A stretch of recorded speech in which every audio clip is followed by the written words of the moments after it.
Oh, I'd love to have a special meeting, but Okay, let's call our meeting to order.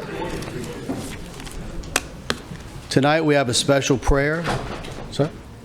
Tonight we have a special prayer. It's going to be led by Dr. Michael Sprague to remember the people in Texas. Tonight, I just want to express gratitude for our leadership in St. Tammany Parish and to the council to remember that we're a people who stand with the people in Texas. This became very near and dear to my heart Saturday morning when I got the information that my grandchildren and my daughter-in-law were involved in the flood. And my daughter-in-law's family had been connected with that camp for generations. She was a counselor. She had taken my granddaughter to kind of acquaint her with the camp so that she could begin attending. So they rented a cabin right next to Camp Mystic, and we're right on the river. And that first day was absolutely ideal. The kids were fishing, but at 3:45 a.m., they recognized something was terribly different than in prior years of being there, and that they needed to get to higher ground. And so it was pitch dark. They didn't know the area. They waded through water up to their shins and then got to some higher ground, waited 3 hours for the sun to come up. And then the National Guard rescued them in the afternoon and were flown to that collection center where they were helicoptering in the little girls from Camp Mystic. But 3:45 is when they realized something was wrong.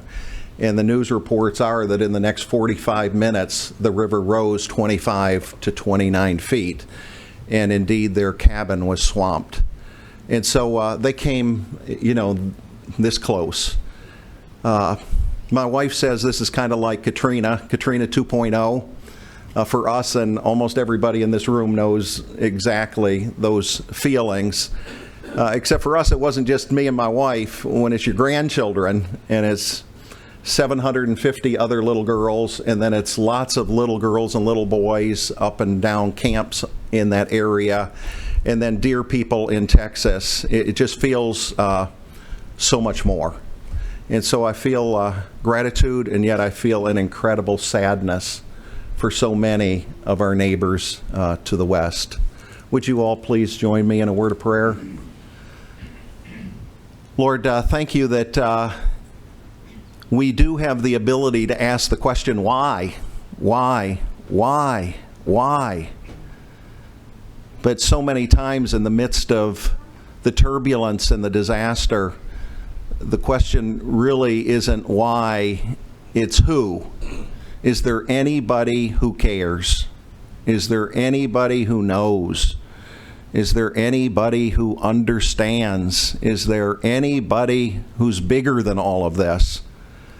Thank you that you tell us that you are near the brokenhearted and you save those who are crushed in spirit.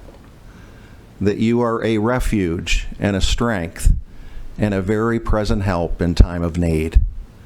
Thank you that we can draw near to you even as you draw near to us. And Lord, thank you that you don't only draw near, but you use people with flesh on, with skin on. And thank you for people in our community who already have stepped up, people in this room, people throughout our communities who are praying, who are caring, who are giving, who are going. Thank you for the Cajun Navy. Thank you for church groups and faith-based groups that are already on the ground. Thank you for business people that have gone and sent people. Lord, thank you for our government and community agencies that are responding, first responders who are there.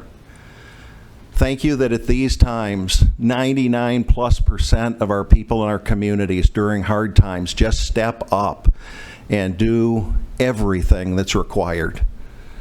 And so, Lord, we just want to say before you tonight, we as a community stand with people in that hill country and along the Guadalupe River. We pray, God, your best, that they would rise up again, that as we did, they would rebuild at the proper time, that they would draw together together as a people, not pointing fingers, but serve each other, love each other, encourage each other. And Lord, do something that's even beyond what we could imagine. But where we can do something, help us to respond as well. And Lord, tonight I just finish by praying for our friend and Councilman Larry Rolling and the loss of his dear mother. Lord, thank you that she was wonderful, and we know where she is.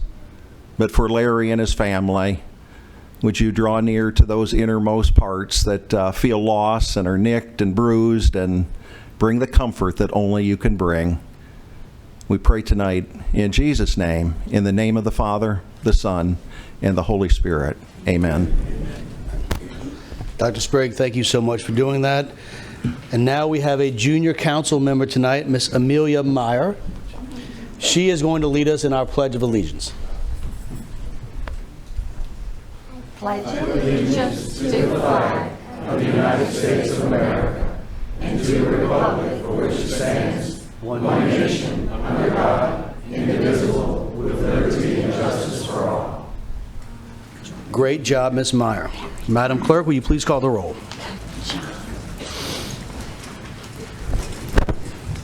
Mr. Smith? Here. Mr. Rowland? Here. Ms. Casavon? Here. Ms. Seiden? Mr. Phillips? Here. Ms. Tanner? Here. Mr. Impastato? Here. Mr. Burke? Here. Mr. Kugel? Here. Ms. O'Brien? Here. Mr. Laughlin? Here. Mr. Bender? Here. Mr. Corbin? Here. And Mr. Strickland? Here. We have a quorum. Okay, so we have a public hearing before our meeting. Same rules apply. Public comment, a 3-minute time limit is established for each member of the public wishing to speak for or against an item on the agenda, except appeals.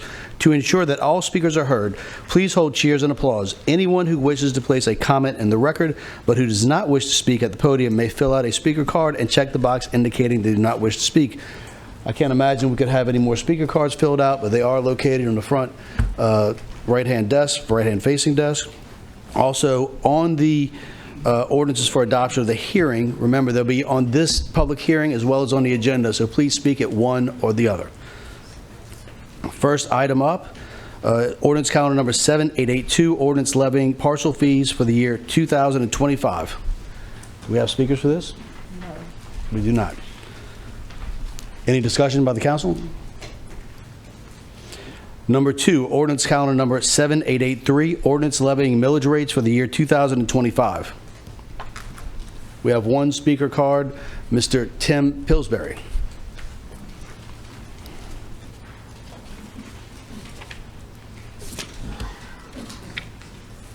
Mr. Pillsbury, state your name for the record. You have 3 minutes to speak, sir. Sure. My name is Tim Pillsbury. Glad to be going early this time. In 2024, there was a major problem with property tax reassessments.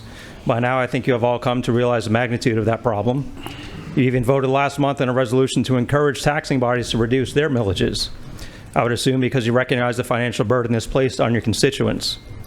The reason why last year's reassessment was so egregious was because it violated our state constitutional mandate that taxes are to remain revenue neutral in a reassessment year. Not that they should remain or they try to remain, but they are to remain. Why is that so important that it must be in the state constitution? I would imagine partly because they wanted to protect property owners from seeing massive increases in their taxes from one year to the next, but I also suspect that they don't want reassessment years to turn into backdoor methods of getting through tax increases for taxing bodies, instead of requiring them to go through the proper channels for doing so. Imagine if a taxing body keeps getting a proposed millage increase voted down by the residents, and then suddenly in a reassessment year, the assessments go up substantially, and now they have a windfall of tax revenue that the public didn't vote on and certainly didn't approve. The mandate to be revenue neutral in those reassessment years prevents that kind of thing from happening, or it's supposed to anyway. We're moving on from 2024. Whether there are lawsuits filed and fought, who knows? I have little hope that what happened in 2024 will be reversed. I can't even begin to imagine how that could.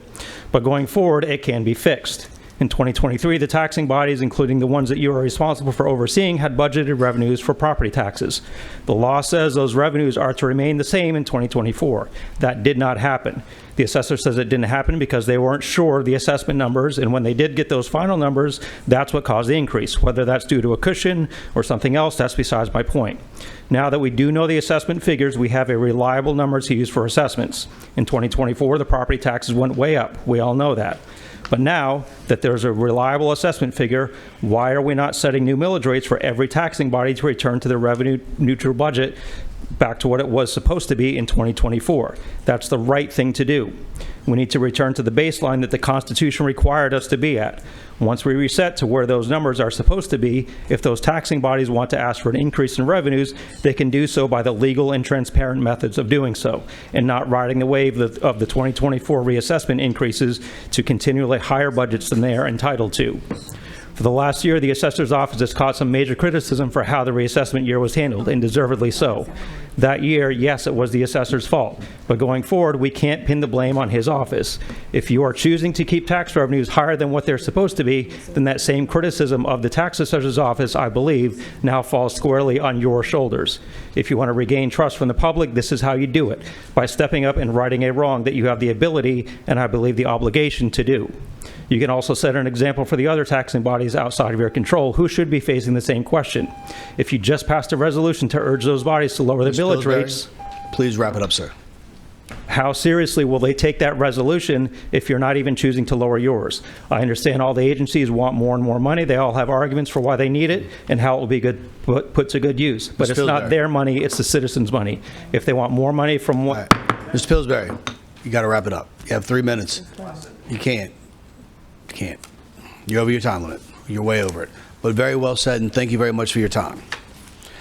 Okay, next, number 3 is ordinance count number 7884, ordinance levying increased millage rates for the year 2025 for animal services. You have somebody outside as well. Okay, we have 2 speakers, Ms. Jamie Segura. You have another speaker that's outside too. Ms. Segura, you have 3 minutes. Please state your name for the record and proceed. Good evening. My name is Jamie Segura. I support increasing the millage for the St. Tammany Animal Control. I know there's an ongoing problem in this parish with domestic animals coming into the care of animal control. So perhaps in addition to the millage being increased, we should, supported by the council, allow animal control to increase fees for service. The parish could implement those higher penalties, recovery fees, if you will, and any medical fees that are incurred when an animal is brought into animal control. If an owner is responsible for their animals, they would not end up at animal control. I'm a long-time dog owner, love dogs. My dog has never been scooped up by animal control because I know how to take care of an animal, how to house an animal, how to confine an animal, and every animal owner in this parish should be held accountable as well. Thank you. Thank you very much, Ms. Segura. Next is Ms. Bridget Bennett, and I believe someone outside was wishing to speak. Ashley? You're going to, okay. Ms. Bridget, you have 3 minutes. Please proceed. I'll keep it quick. I'm just here to ask you guys for your support for our animal shelter. Without a doubt, these individuals are some of the hardest working people in our parish, and they don't have a pretty job. Most of them work overtime. They work well beyond their hours that they get paid for, just because of their love for the animals and to try to save as many as they possibly can. The truth is this increase is most likely just a temporary Band-Aid for them because stray, neglected, abandoned, and abused animals is at a rate it has never been before, and it continues to get worse each day. We must work together to make a culture change to make this better, and that will require the efforts of all of us on some level, whether it's big or small. I know some of you have been to our shelter, and for that I say thank you. I know some of you give them your full support all the time. Thank you for that. But each one of you possess the ability to make a difference just by something simple as sharing their post on social media, making an educational or informative post, making calls or texts to someone at a higher rank or next door who could possibly help or have an idea to make this better. It's the small things that make the biggest impacts.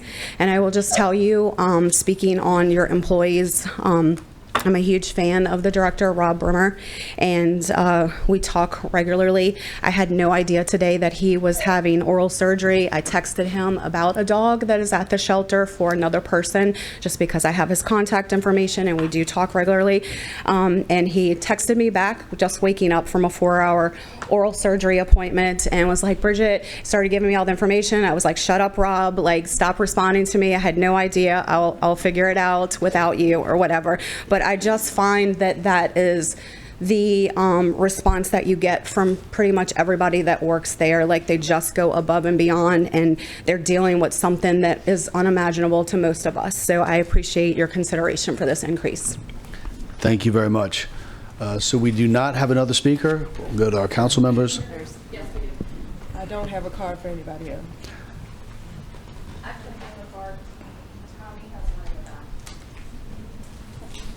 Well, if we can't find a card, you just may need to fill out another one. I turned in one. Okay, just step up. You have 3 minutes. Please state your name for the record and Kate proceed. Camp is my name. I am against the increase, and it isn't because I don't support the parish animal services. I do, but Slidell City residents pay this tax, and they do not get to use those services. So I think before y'all raise that millage, y'all should settle that up and figure out what's going on with that. Since the inception of that millage in 2008, city residents of Slidell have paid that. I know it helped build that big, beautiful shelter, did all sorts of things, and those residents don't get to use those services. People have brought up to me, oh, well, we have a voucher program that they do get to use, and that's great. It's needed. It's wonderful. But the Slidell shelter also sold its own vouchers. It also does its own TNR surgeries for cats in the community. So I think y'all need to figure that out before y'all raise the millage. Why do Slidell City residents pay that tax and don't get to use those services? So that's it. And again, I support animal services fully.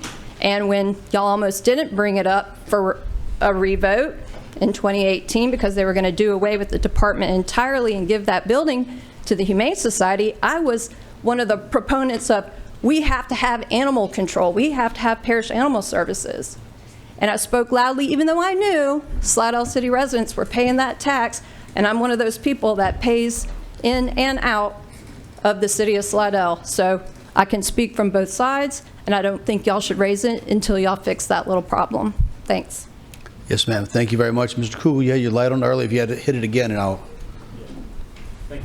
proceed. Thank you. First, is anyone from, I did not know that Rob was in surgery or whatever. Is there anyone from Animal Services here? Okay, I had a question. First, one of my concerns is, and some of my constituents have brought this up to me, is last month we voted for a resolution calling for a reduction of millages, and this is the opposite. And the other, I understand, I did do a tour today. I don't know if I saw you there. Yes, I saw I did. you. Okay, I was just amazingly impressed about the work you guys do. I know that a lot of this, the increase is needed for the mandatory spay-neuter program. Mm-hmm. One of the questions I had is because the way that that was explained to me is the reason we needed to have this program is because we want to remain a no-kill shelter. Mm-hmm. But one of the questions I asked today is what happened to those 28 dogs? And I was told they were all put down. Yes, that is correct. Okay. Outside of telling you that, yes, they were all euthanized humanely, I cannot speak on anything about them because it is still actually in court proceedings. So, okay. But just to give you a little bit of why that was done, there isn't a law or an ordinance on fighting dogs in particular.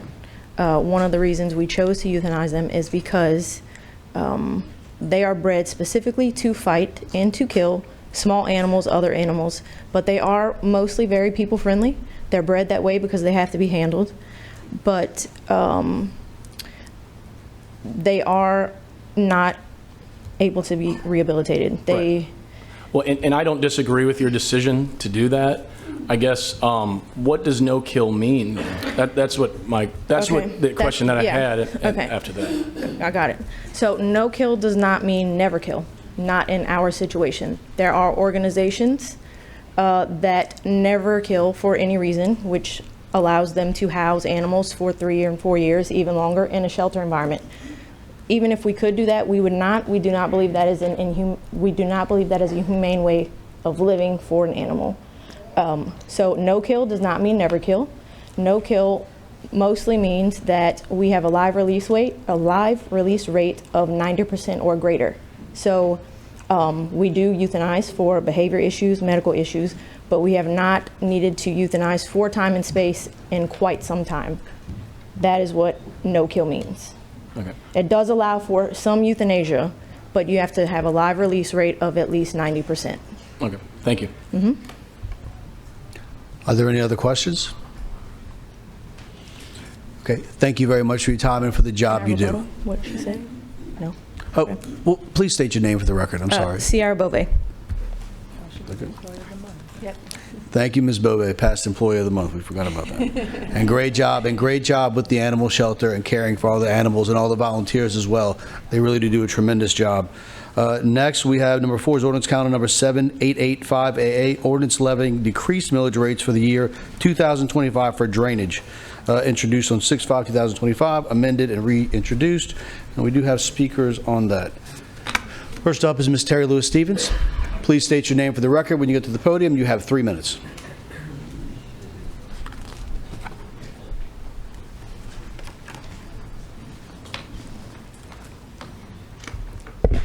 Good evening. Terry Lewis Stevens, 725 Duff Park Road, Covington.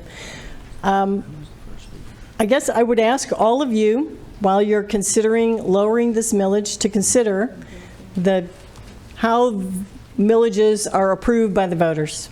There's a certain amount that the voters are presented with, and they decide whether it's an appropriate amount for an appropriate term, for an appropriate reason. And it's dedicated, it's specific. We have the drainage tax, we have infrastructure taxes, we've got the library tax, the mosquito abatement tax, fire taxes. They're all very specific, they're all dedicated, and they all have a maximum that cannot be exceeded, and they have the revenue neutral capacity if they collect more money than they need. I would argue, and I would ask each of you to think about how many letters you've received where your constituents have said, I don't need any more drainage. I don't need those services anymore. Please reduce my taxes by $2.25 a year because we're good. I don't think that's happened. I don't think that's happened in this particular case. And if it has, let me know and I'll put in a public records request to find those letters, because I just don't think that's the case. So I would hope that tonight, not only would you not reduce the millage from 1.56 to 1.46, which is $2.25 according to the Advocate newspaper, but I would encourage you to, if you need the drainage money, the parish needs the drainage money, and we've heard for a year now that the parish needs drainage money, roll it up to the maximum because you have that ability and that's what it's there for, and the taxpayers have already approved it. So please consider that tonight. Thank you. Thank you. I've never heard that we need drainage money, but thank you. Ms. Jamie Segura, please step up to the mic. You have 3 minutes. State your name for the record. Oh, Ms. Jamie Segura twice. That's a different. Hi, I'm Jamie Segura. Ms. D'Impostata, could you repeat what you just said? I didn't catch what you said. I just said that I haven't heard that we need drainage money. We have drainage money. But you can proceed. Okay, thank you. I'm against decreasing the millage rates for drainage. We're constantly on guard against high water across our parish. With the uncontrolled growth, drainage must be a top priority. I fail to understand how lowering this millage will help the residents of this parish. You can talk to anyone in this parish, anyone, anywhere, and if you ask them what is their number one concern, With all due respect to animal control, it's not the dogs running loose. It's going to be infrastructure, and that infrastructure is drainage. Everyone worries about drainage. I dare say that we all drive through water. It's getting worse and worse. The drainage is not up to par. We keep building here without improving the infrastructure, and that includes drainage. Government's not a business. It's not free.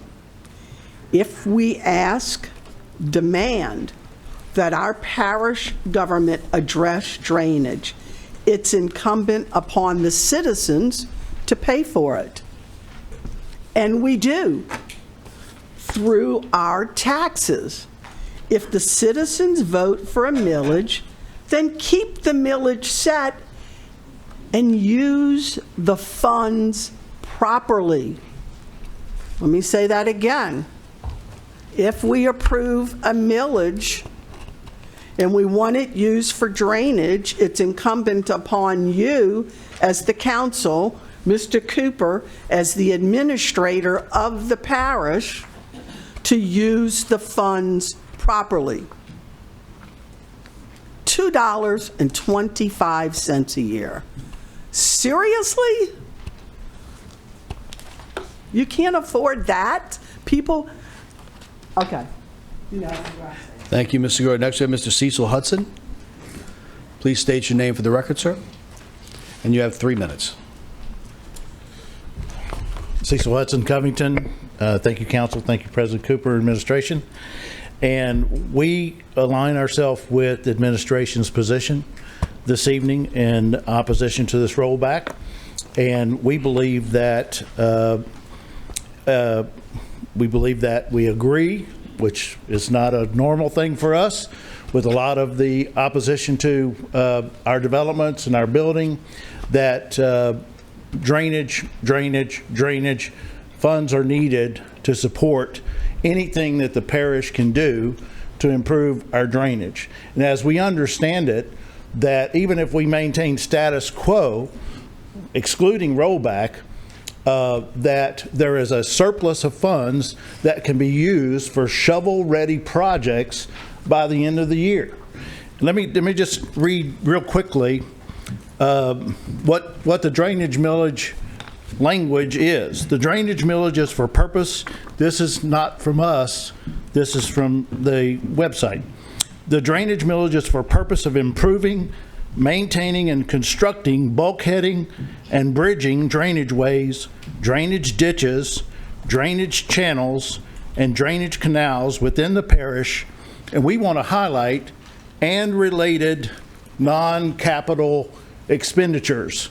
Non-capital expenditures are shovel-ready projects, like scooping out dishes, relocating and resetting culverts that can greatly improve drainage in our parish.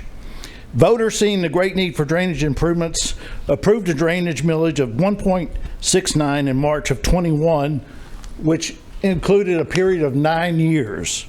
The millage was reduced to 1.56 mills, and now with this ordinance approval, if approved, would be reduced to 1.49 mills.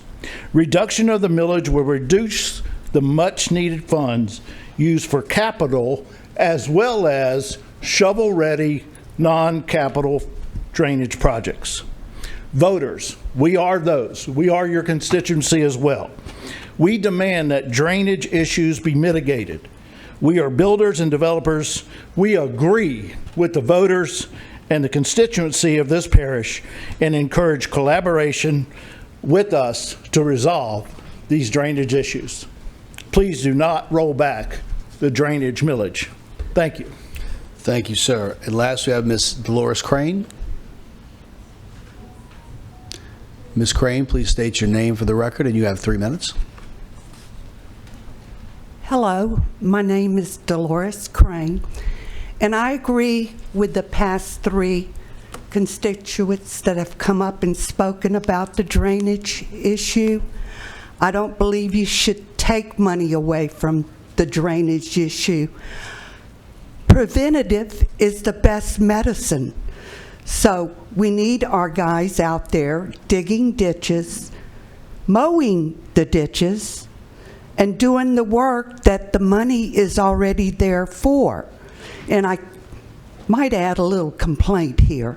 They haven't been doing their job.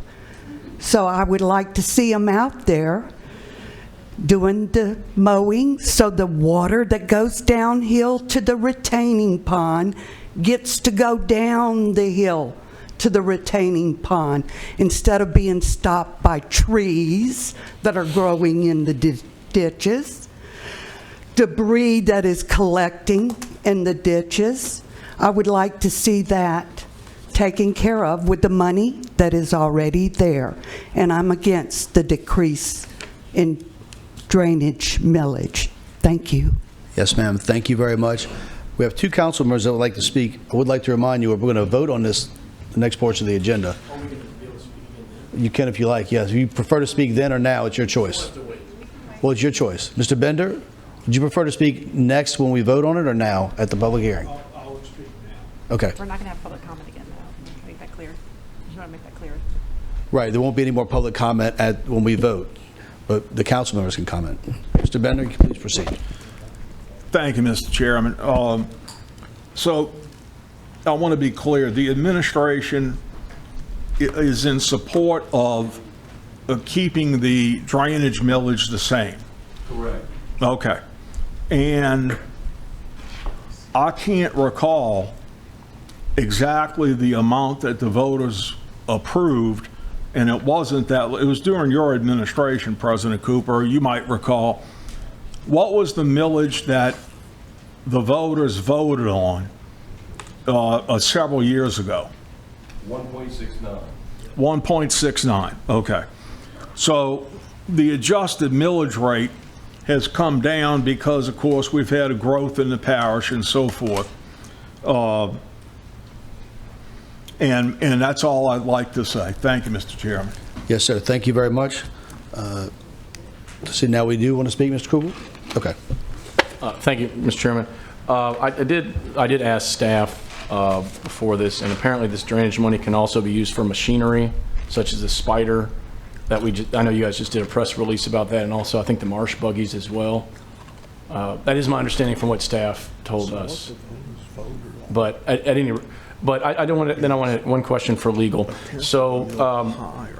If a no vote on the drainage and a yes vote... I'll explain it when we get to it. Okay.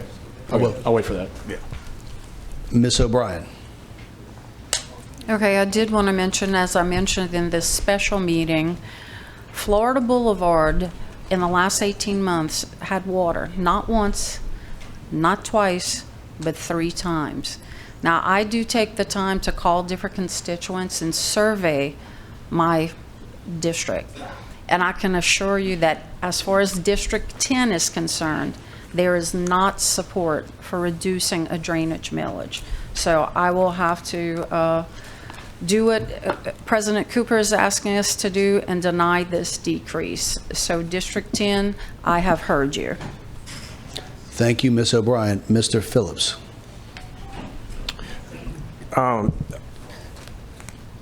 Originally, the millage was asked to be raised, and then we wanted to decrease it. So the raise would have took it up $400,000.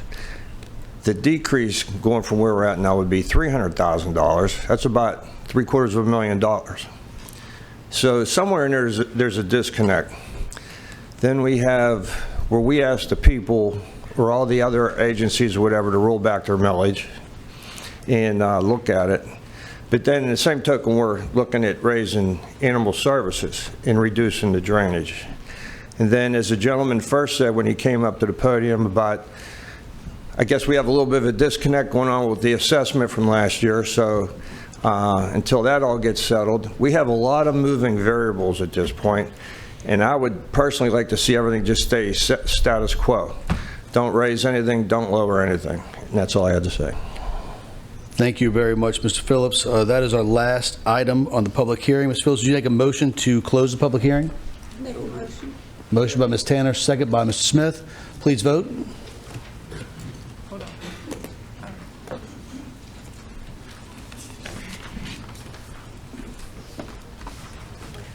The motion passes with 12 yeas, 1 nay, and 1 absent. Okay, now we will begin our regular meeting. Madam Clerk, will you please call the roll? Hold on 1 second. Well, take your time. Thank you.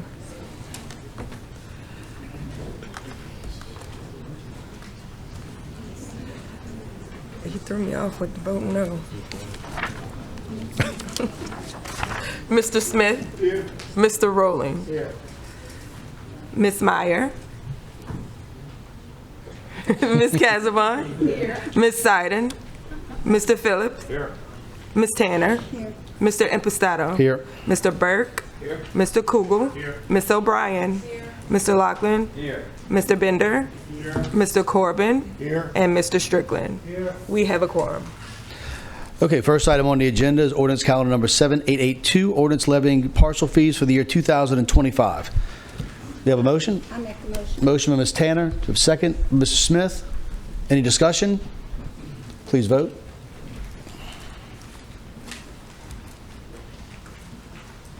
The motion is unanimous with 1 absent. Number 2 is ordinance calendar number 7883, ordinance levying millage rates for the year 2025. Again, motion? Ms. Tanner, second by Mr. Rowling. Any discussion? Please vote. The motion is unanimous with 1 absent. Number 3 is ordinance levying millage rates for the year 2025 for animal services. Do we have a motion? I make the motion. Motion, Ms. Tanner, second by Mr. Rowling. Any discussion? Please vote. The motion passes with 11 yeas, 2 nays, and 1 absent. Okay, on number 4, if you vote no, it reverts back to 1.54. If you vote yes, it stays at 1.46. Ms. Tanner has her light on. 1.56? Okay, 1 second. Ordinance calendar number 7885 AA2, ordinance levying decreased millage rates for the year 2025 for drainage maintenance. We get a motion in a second. Ms. Tanner, you have a motion? Yes. Second, Mr. Corbin. So we have a motion, a second on the floor, and Mr. Laughlin. Thank you, Mr. Chair. I would just like to ask a question of the administration for Annie, if you have a second. Annie, in reference to what the one of the first speakers says, for this millage, did we have any unexpected revenue in the drainage this year? Like what we predicted and then what we actually are set to collect? I don't have those numbers on me right now. I'd have to look and see.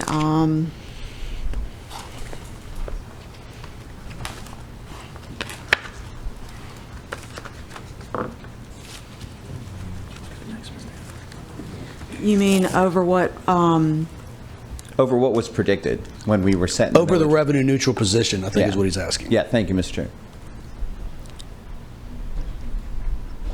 I can tell you what was collected over budget.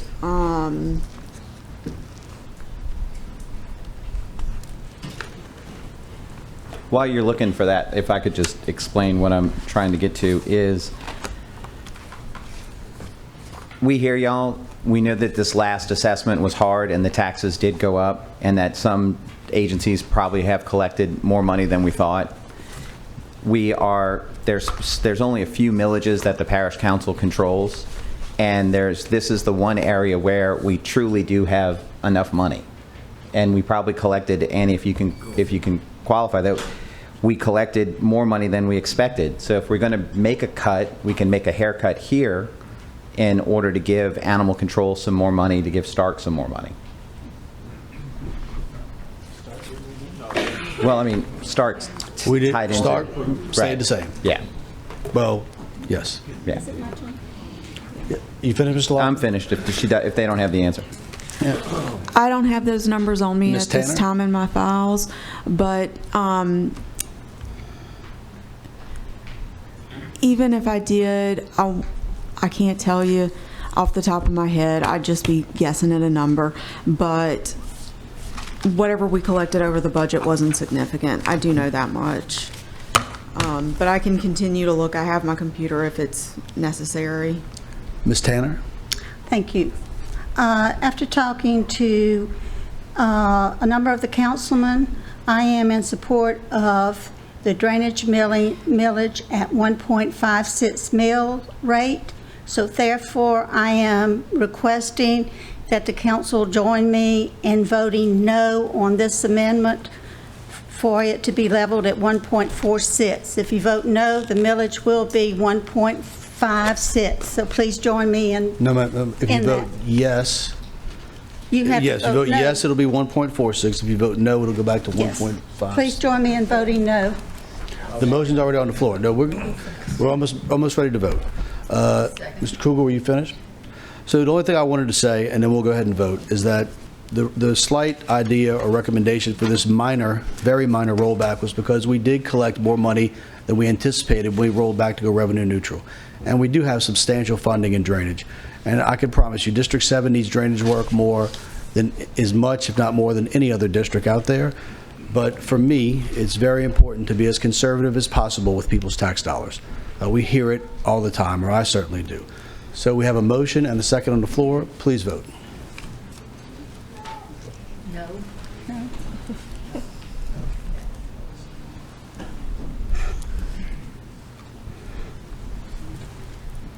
The motion fails with 2 yeas, 11 nays, and 1 absent. Okay, where's the Hold public on one moment. The millage is set at 1.56 mils. Yes, the millage is set as Neutral. 1.56. Well, not really neutral, but it is 1.56. Okay. Close enough. Plus 300,000. Okay, next we have a announcement of a public meeting. Notice is hereby given. This is on a public meeting? Yes. Notice is hereby given at its meeting to be held on Thursday, August 7th, 2025 at 6 p.m. at the council chambers of the Parish Government Complex, 21490 Coop Drive, Mandeville, Louisiana. The Parish Council of the Parish of St. Tammany, State of Louisiana, plans to consider adopting a resolution ordering and calling an election to be held in the Parish of St. Tammany, State of Louisiana, to authorize the levy of a sales and use tax therein. We do have one speaker, Ms. Jamie Segura. Please step up. I think we know your name by now. You have 3 minutes. Angelina Jolie. I knew everybody. What are you laughing about? We could be twins. It's like looking in a mirror. Okay. Didn't we just vote on this same sales tax on March 29th? No, ma'am, we did not. This isn't the same sales tax in District 3? What I did read is different than what was published in the agenda. I'm sorry? What I read was a slight change or a change for what was published in the agenda, but it's not, no, so we're not. So this is going to be a new tax? This is just mainly allowing a placeholder because we still have a crisis with our criminal justice system. So in case we do decide, which we have not decided, to have an election, this allows us to have one in November. Okay, so I'll just, because I think my comments are still valid. The voters said no on March 29th. They didn't want to do funding that way, where there was going to be part of that sales tax used for the criminal justice. Why doesn't criminal justice just come and ask for a tax? I think I know, because they've been defeated before. The sales tax expires in 6 years, the one that we voted on. Yes, ma'am. Okay. And so this is not the same. No, ma'am. This would be a different sales tax. Is that right? Potentially. Or it could be the same. Yeah, I believe it could be the same as well if we like, right, Emily? Yes, So ma'am. there we are. Please proceed. Now we got the double speak kind of cleared up there. It's not the same, but it could be the same. The voter said no. If Mr. Sims needs money for the district attorney's office, which he said when he campaigned he didn't, and we have him on video saying that at town hall meetings, then let him come before the voters and with a justice tax or whatever he wants to call it, okay? But this kind of wording is why we have dedicated millages in this parish, because we want to know the money we vote goes toward what we want it to go to. That's why we have dedicated millages, because of this doublespeak. Thank you. Thank you very much, Ms. Segura. I have one comment, Mr. Corbin. Yes, thank you, Chairman. Ms. Segura, I'm sorry you feel that it's doublespeak. We did change out the language. The purposes of our putting this in tonight was to protect the ability, as we try to work through our budget for 2026, sources and uses of funds, in particular sources to cover our mandated costs. Those sources are not available. That what we had available last year are no longer available. They were one-time funds and they've been used up. We do not know if we're going to go forward with this, but we have to put it we had to put it on the agenda in order to save a placeholder, which would allow us, should we as a council and the administration working together identify that the only way for us to go solve our current financial problem is to have a tax of some sort. That's all it does, is allow us to continue down the path. And as we continue to work, we've been working since March, and when the item that you referenced, the rededication, failed, coming up with looking for options, trying to find sources of funds to go meet this need. As again, this just protects our ability, buys us basically about another month and a half to work through month and a half to work through it and see if this is something that's needed. If we did not put this on tonight and did not read it, we would lose that, and we would have lost airspeed and altitude and have no recovery. So this at least gives us the option to know what it leaves this as a potential option if it in fact is the last thing we have to go, something we need to go do, and it would require a vote of the people. Yes. Mr. Laughlin? Thank you, Mr. Chair. And to build on my colleague, Mr. Corbin, what he said, the irony is even if the district attorney went out and got his own tax, we would still be on the hook to support, because it is our obligation to fund the district attorney's office, the courthouse, the justices of the peace, and the jail. So there is no doublespeak. This is the language of the bond council. This is the language that is required. We need to make this announcement in order to make the placeholder, so saying that we're considering doing something, and in order to even have a chance on it, we have to tell you all about it now, even though that thing is still in flux. Thank you, Mr. Chairman. Thank you very much, Mr. Laughlin. I believe we all know how important public safety is to the people in St. Tammany Parish. Next, we move on to our presentations. And our first one goes to our junior council member, Miss Amelia Meyer, which will be read by her grandfather, Mr. Larry Rowling. Yes, you have the floor, sir. Am I? Okay. No, one more time, because Katrina messed up. Thank you, Mr. Chair. I appreciate it very much, and very excited to have Amelia Meyer here. A little bit about my sweet Amelia. That's what I call her, sweet Amelia. She's 8 years old. She lives in Austin with her sister Abby, that's sitting in the very first row over here with our headphones on, and my daughter Lindsay's up there too, and I appreciate Lindsay being here tonight. Amelia attends Brentwood Christian School, where she will start the 3rd grade in the fall, and this May, in her 2nd grade, her whole 2nd grade, she was named Citizen of the Year for her whole grade for the school, which is the Student of the Year. And we're very, very proud of her. And she is extremely excited to be the junior council member for tonight. So I'm going to read a recognition certificate really quick, if I may. St. Tammany Parish Government Certificate of Recognition, St. Tammany Parish Council, everybody up here, all 14, recognize Amelia Meyer for serving as junior council member at the July 10th, 2025 council meeting. This certificate of recognition was unanimously approved by the St. Tammany Parish Council on the 10th of June, 2025. So, Ms. Meyer, would you like to say a few words? Did I say July 10th, 2025? Thank you for naming me to be junior council member. Thank you, Dave.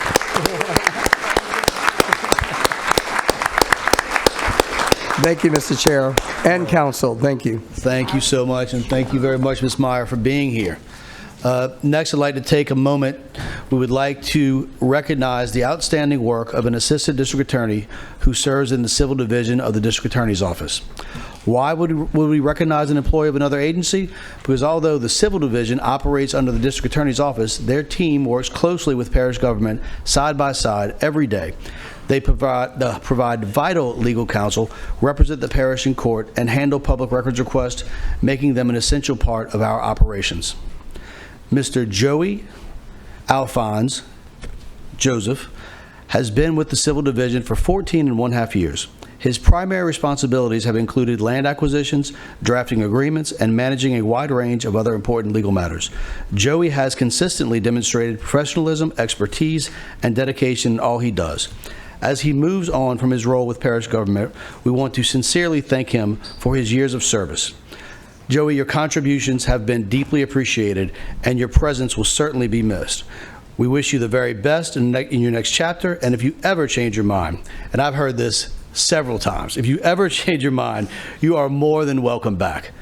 Mr. Alphonse, I know he could not be here tonight, but he has been a vital part of this organization and St. Tammany Parish government, and he will be missed dearly. And thank you very much, sir, for your service and for working for St. Tammany Parish government.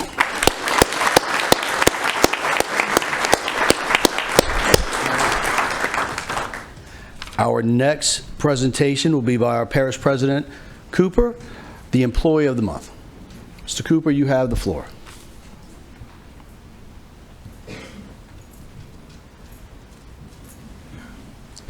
Good evening. It's my honor tonight, as I do every month, to offer a proclamation and acknowledge one of our top employees here at St. Tammany Parish Government. And tonight we have Mr. Cody Jenkins of the Public Works Department. Cody is joining me here at the podium, and I'd like to offer this proclamation. Whereas Cody Jenkins joined St. Tammany Parish Government on September 3rd, 2015 as a grass cutter, and has worked his way up and currently serves as an equipment operator 4 within the Department of Public Works. And whereas in his role as equipment operator 4, Cody has attained the highest skill level and is primarily responsible for operating the marsh buggy and large excavator to carefully dredge and maintain drainage waterways, thereby improving stormwater conveyance throughout St. Tammany Parish, particularly in the French Branch area. Whereas Cody consistently exercises sound judgment in the field and performs all tasks with a strong commitment to safety, precision, and professionalism. And whereas he approaches each day with a positive attitude, an exceptional work ethic, and a willingness to take on new challenges while continuously expanding his knowledge and skills. And whereas Cody is well regarded by his colleagues for his reliability and teamwork, and is always willing to lend a helping hand wherever needed. And whereas Cody is an outstanding employee who carries out his duties in an exemplary manner and remains dedicated to serving the citizens of St. Tammany Parish. Now therefore I, Michael B. Cooper, as Parish President of this great parish, do hereby recognize the hard work, dedication, and accomplishments of Cody Jenkins as Employee of the Month, July 2025, and encourage our citizens, our employees, council members, and residents of St. Tammany Parish to thank him for his contributions and commitment to St. Tammany Parish. Congratulations, Cody.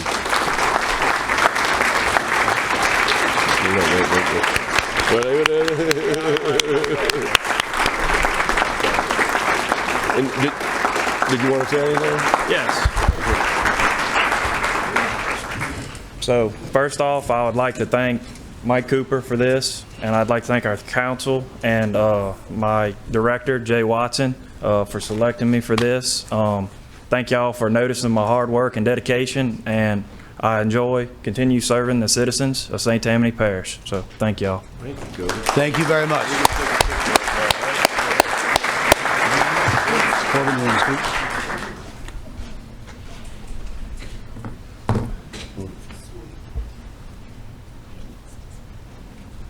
Uncle Wally. Oh, yeah. Thank you, Cody. Thank you. Hey, All right, thank you, Cody. President Cooper?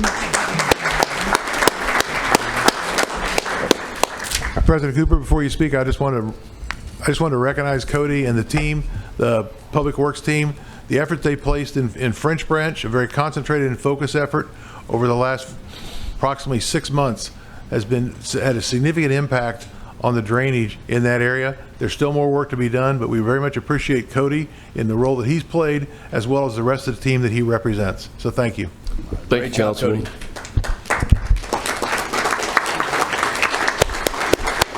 And of course, we're utilizing that drainage maintenance funding that you've just approved so that we can continue the drainage improvements, particularly in the French Branch area. Thank you. And get it from the mosquito district. And if I may have a moment of personal privilege, Yes, please. sir, Mr. President. Thank you.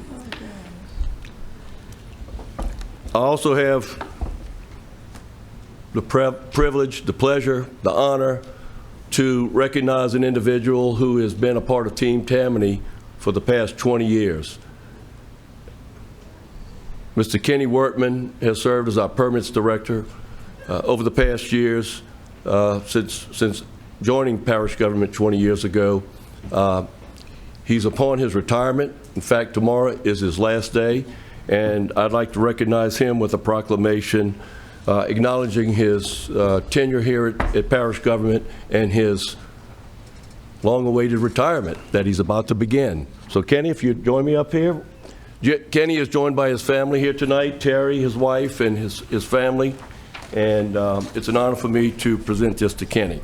So allow me to read this.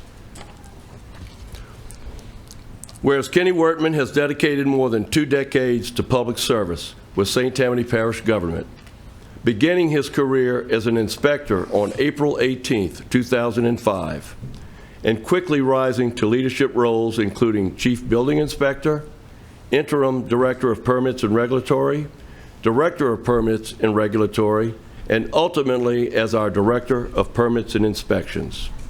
And whereas his tenure has been marked by steady and decisive leadership, particularly in the aftermath of the natural disasters that have impacted St. Tammany Parish, during which he was instrumental in our recovery efforts, conducting emergency inspections and supporting long-term rebuilding strategies.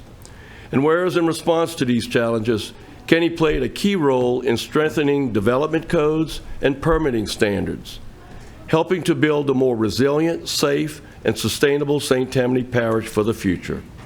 And whereas throughout his distinguished career, Kenny has exemplified the highest standards of professionalism, integrity, and public service, earning the respect and admiration of colleagues, staff, and industry professionals alike. And whereas under his leadership, the Department of Permits and Inspections successfully navigated growth, modernization, and regulatory evolution while maintaining a strong focus on life safety, attention to detail, and providing an efficient service to our community. And whereas in his well-earned retirement, Kenny now looks forward to finishing his house in Florida, where he will spend his time enjoying the beach and boating with his wife, Terry, his children, and precious grandchildren. He also plans to perfect his woodworking skills by building cabinets and furniture, along with a healthy dose of relaxation and as little stress as possible. And whereas his contributions will undoubtedly leave a lasting legacy on St. Tammany Parish, reflected in the safer structures built under his guidance and the many builders and professionals shaped by his leadership. Now, therefore, I, Michael B. Cooper, as Parish President of this beautiful, great parish, St. Tammany, do hereby recognize the outstanding career and accomplishments of Kenny Wortman and invite our employees, our council members, our citizens to recognize his 20 years of dedicated service, which will be remembered by all who have had the pleasure to work alongside him by his steadfast commitment to faithfully serving the people of St. Tammany Parish as he officially retires from St. Tammany Parish government. Congratulations, Kenny. Job well done.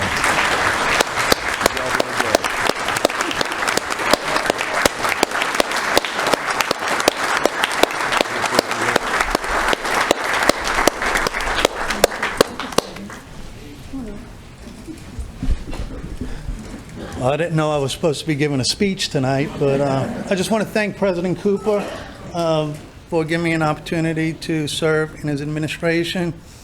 Thank the council for your support and over the years. Also, my wife, of course, my dad who taught me everything I know about building, and just my family support. And thank the community, the HBA, for their support over the years. We created a pretty good working relationship with them. So, thank you very much. Thank you.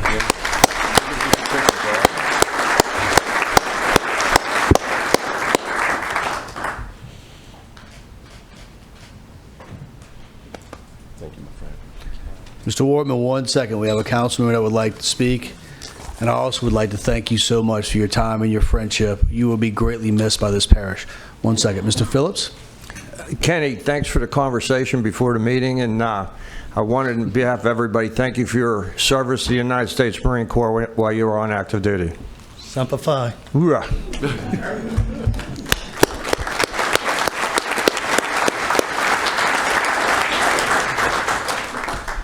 Okay, our next presentation.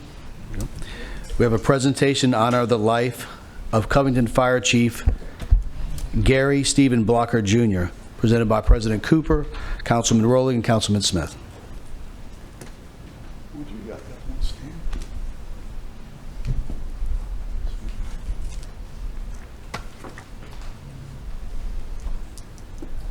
All right. Knowing Chief Blocker like I knew him, he must have got a big laugh today watching the three of us decide who's going to read this certificate of recognition. I'm going to do my best. The St. Tammany Parish Council would like to express our deepest condolences upon the passing of Fire Chief Gary Stephen Blocker, Jr., and wish to thank his family for his dedication and service to the city of Covington and St. Tammany Parish. Whereas Fire Chief Gary Blocker joined the fire department in the mid-1990s as a volunteer in the junior division, where he rose through the ranks over the next 28 years. And whereas Fire Chief Gary Blocker helped start the first Fire Prevention Bureau in the city of Covington and became the Chief of Prevention until his appointment in 2018 to Covington Fire Chief by then Mayor Mike Cooper. Both Larry and I were on the council. Whereas Fire Chief Gary Blocker was known for his leadership and unwavering dedication to his fellow firefighters and the city of Covington, and will truly be missed. Those are some of his best guys and girls right there. Whereas Fire Chief Gary Blocker is survived by his loving family, his wife Tammy, his two children. We got Lydia, and Bryson.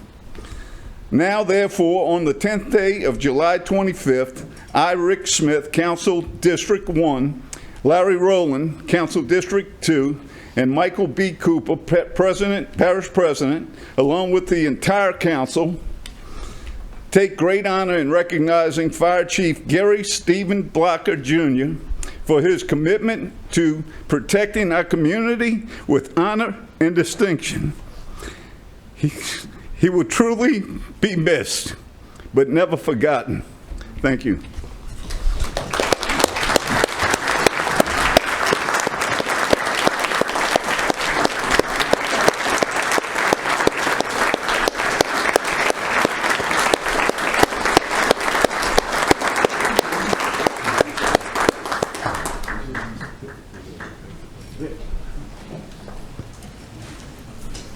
Right. Come on.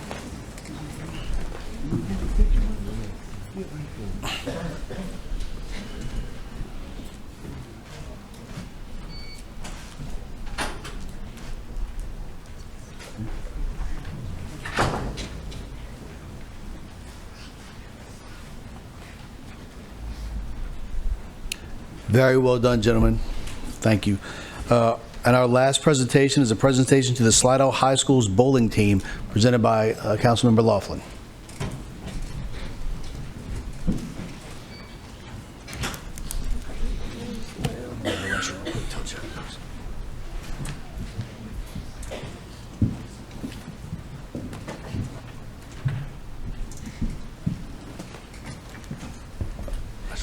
Thank you, Mr. Chairman. I'd like to, at this time, to make sure that all the my fellow councilmen whose kids in our districts go to Slidell High to stand with us.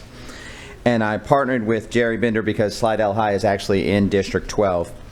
So y'all might remember at the last council meeting I mentioned that the Slidell bowling team, the Striking Tigers, were headed to the national championship. I received an email from one of my constituents in District 11 letting me know, telling me about this wonderful group and their achievements and that they were on their way. I said, unfortunately, it was too late to get them on the agenda, but we're going to congratulate them when they come back. So the Parish Council would like to congratulate and recognize the Slidell Striking Tigers bowling team on their outstanding accomplishments. Whereas the Slidell High Striking Tigers bowling team has only been in existence for the past 3 years and are now one of the most talked about teams in the state of Louisiana. And over the past 3 years, the Striking Tigers have made 3 trips to the playoffs, 2 trips to the state semifinals, taking the LHSAA state runner-up title and having the entire starting lineup and 1 alternate to qualify in the state singles. And the Striking Tigers' Cameron Lackey earned the silver medal for boys singles 2 years in a row, and Lillian Simpson earned a bronze medal for girls this year. And the Striking Tigers were an undefeated district champion in both 2023 and 2025, and had a dominating presence in all district and all regional teams. In addition, Cameron Lackey, team captain, making the all-academic team. And the Striking Tigers have received numerous accolades, to include Landon Hoffman earning a spot on the 5A Academic All-State Team for football and bowling for 2024-2025, school records of Michael Broussard's 300 game and Hunter Mullins' 999 series. I'm sorry. The Striking Tigers team captain, Hunter Mullen, is the first bowler in Slidell High history to sign a college offer for bowling. Hunter signed to bowl at Spring Hill College in Mobile, Alabama, where he ended his senior year with a 223 average and a high game of 299 and a series high of 799. Whereas the Striking Tigers competed in the national championship in Fort Wayne, Indiana this past June, where the team finished 17th in the country. Cameron Lackey finished 30th out of 378 boys, and Lillian Simpson finished 66 out of 237 girls. Now, therefore, on July 10th, 2025, I, Arthur Laughlin, Councilman District 11, and Jerry Binder, Councilman District 12, take great pride in congratulating Coach Matthew Brandon and the Slidell Striking Tigers on their outstanding season, and we are looking forward to the accomplishments in the future. Thank you very much.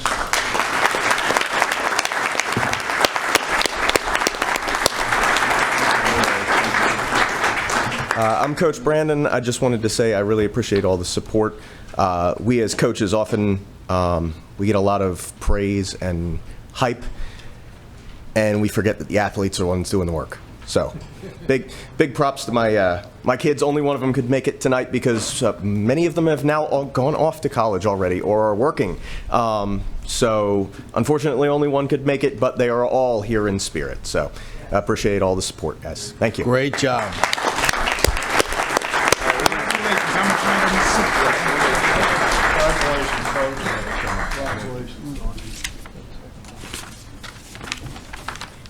Okay, my agenda's messed up.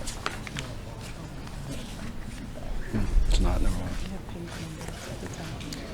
I got this, Katrina. Okay. Talk to the hand.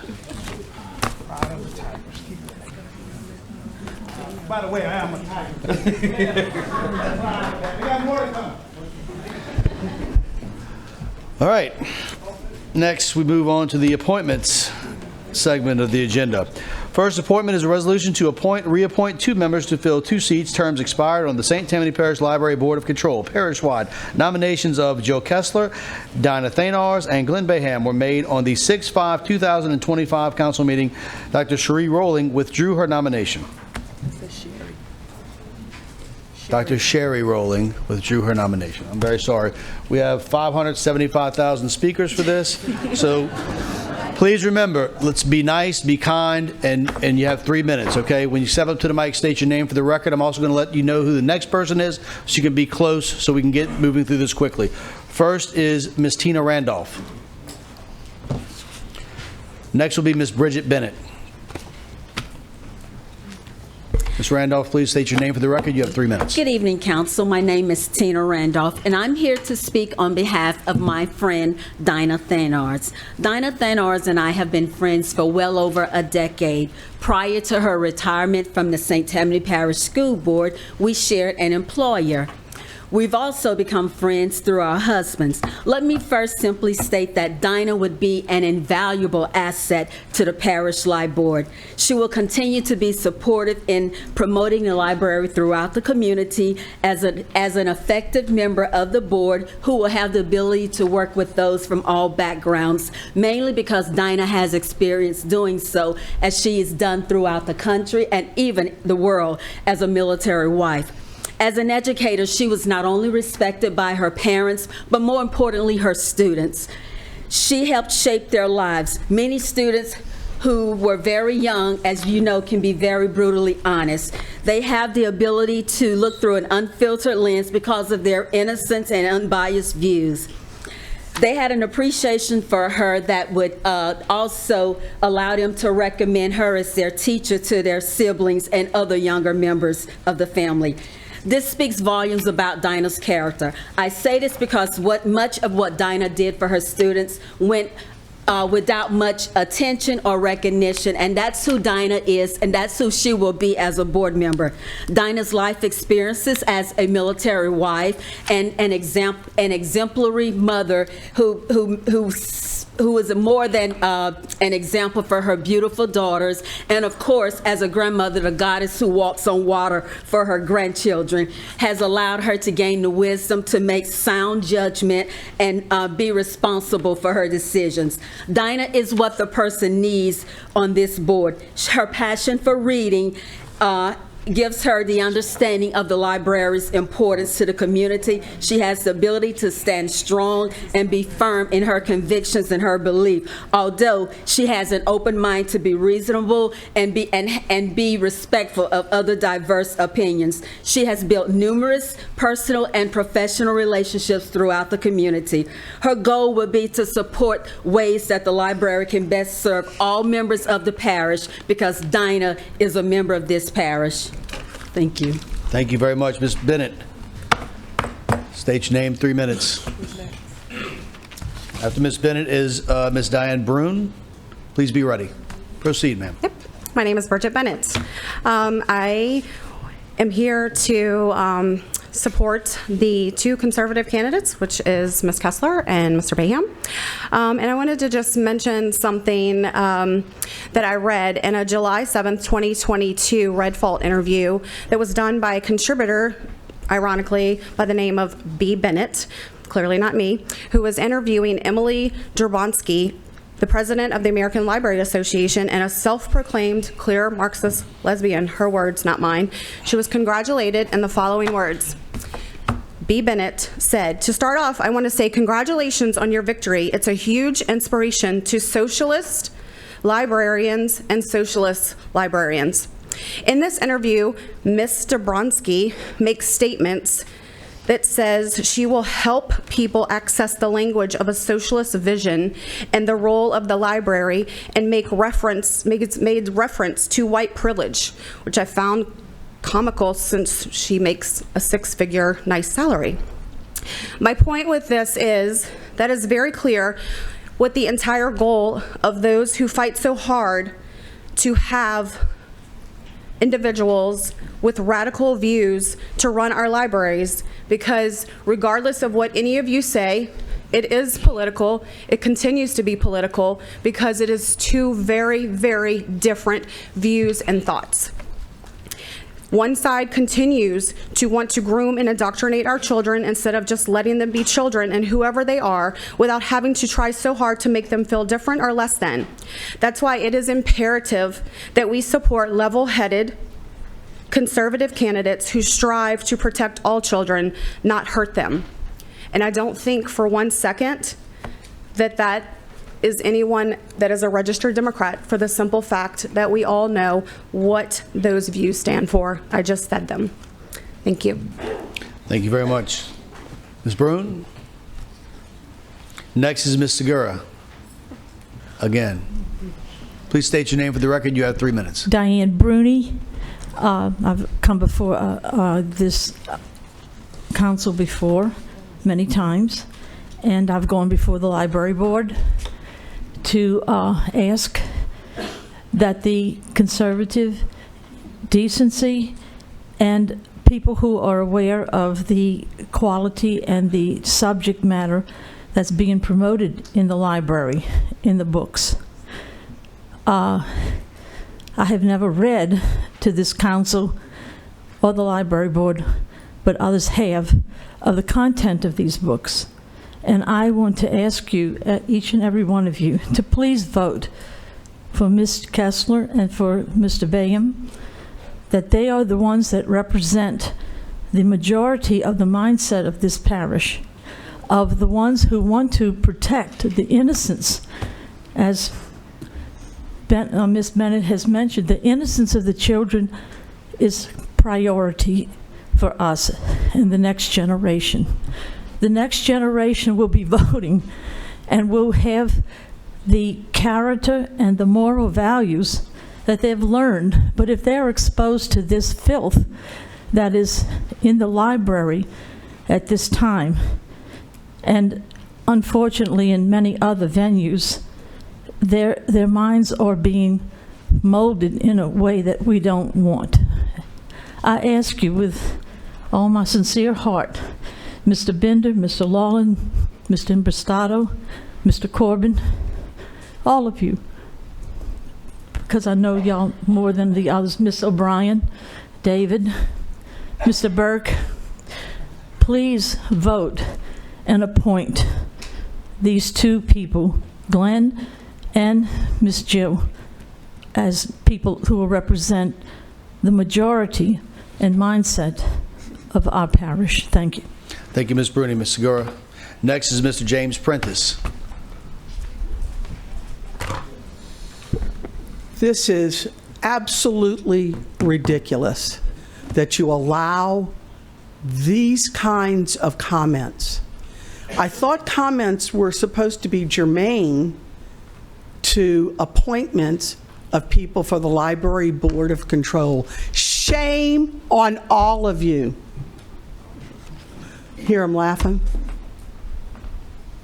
I'm not a pedophile.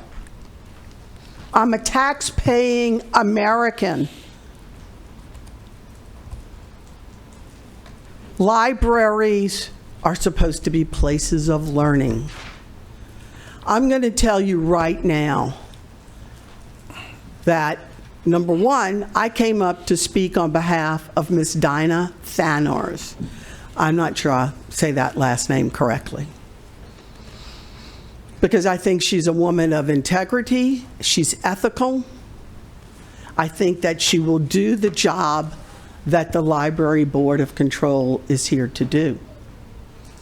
But I am tired of this council demonizing tax-paying citizens of this community because we might be, well, let's say lesbian. Cheryl, you've worked with a lot of lesbian and gay people, right? You know any pedophiles amongst the people you worked with? Anybody arrested? Nope. We are not pedophiles. We are not groomers. We're taxpayers. Yeah, I may be a Democrat. I actually was a Republican and voted for Ronald Reagan twice. My dad was not happy camper on that one. But this is ridiculous that you allow people to come up here and go on and on and on about the terrible books in the library. Our library system has a very strict library card policy, and guess who controls that? The mothers and the fathers of the children who use the library. And just so you know, I'm kind of a scientific person in some of the careers I've had in the past. There is absolutely no evidence at all that reading a book about a gay person, a transgender person, a lesbian, will make any child a gay person, a lesbian, or a trans person. There's no evidence to that. But yet, here we are. Ms. Segura, thank you. Mr. No, Prentice. wait, you let other people go over, Mr. I did not, Ms. Impastato. Segura. I said before, you have to stay within the 3 minutes. Please take your seat. It's okay. Mr. Prentice. Please, please. We're not going to have that. Mr. Prentice, please. After Mr. Prentice is Mr. Reverend Belknap. You have 3 minutes. Please state your name, sir.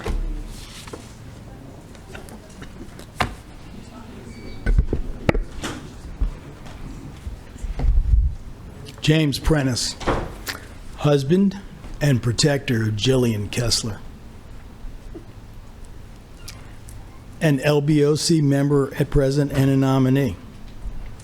She advised me to keep it brief, and of course I had to agree. But I became involved in the direction of our library system 25 years ago as a young parent raising a family of 3 in Lacombe. And in the past 2 years, I've been re-engaged in attending the LBOC and the parish council meetings in St. Tammany just to understand what direction it was headed. The wisdom is now seen why the LBOC was established as an unpaid position. Truly, the board was established for oversight of the library system to project a common citizen's judgment of budget spending details. It should become a part of the LBOC's response to ask why and seek understanding. The LBOC should be allowed to review all books before decisions are made to purchase some books. Everything from the 4th grade reader with sexually explicit content to those books held in the accounting department. Time has come for LBOC to reclaim and reform its original authority.